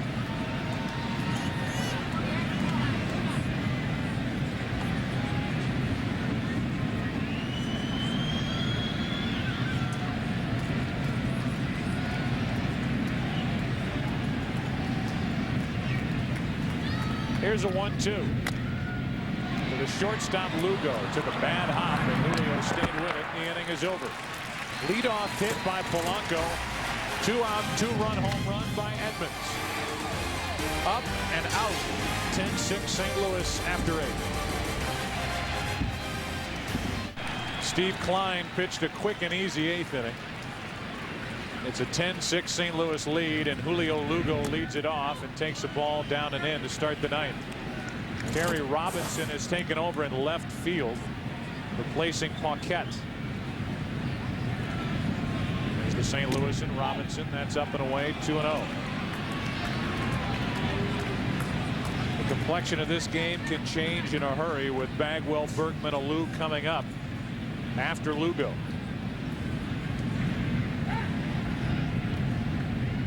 Two balls, no strikes. 2-1. And like a smart player, Julio Lugo took a strike on 2-0 with his team down by 4 in the 9th. The shadows become a problem for the hitter. 2-2.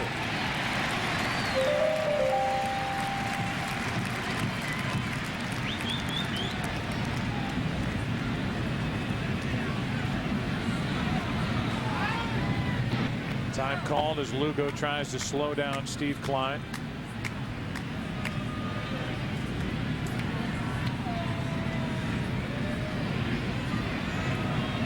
Lugo leading off the 9th. Grounds it up the middle. Renteria to his left. Before Jeff Bagwell bats, we want to pass along that everybody at Fox would like to express their sympathies, and I included, to the Birkbigler family. The recent passing of Frank Birkbigler. Frank was the father of one of our terrific audio engineers and a great guy, Joe Birkbigler. Our thoughts are with Joe and his family. Joe is working with us here today, and thanks to all of the women and men who helped bring you Fox baseball on a Saturday. 1 out, nobody on. Bagwell takes a strike, and that includes the producer of today's game, Jeff Gowan, the director, Bill Webb, associate director Aaron Stoikov, and the broadcast associate is Eric Billigmeyer. Technical producer is Dave Hill. 1 out. The other way for Renteria. Up his arm, recovers, throws, and play. 2 out.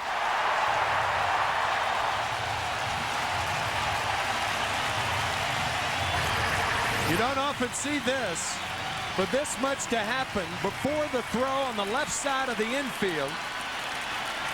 But a strong throw gets Bagwell.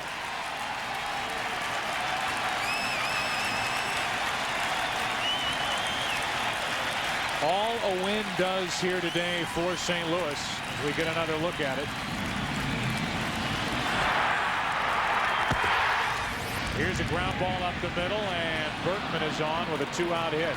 All a win does here today for St. Louis is give them the chance to win the division tomorrow.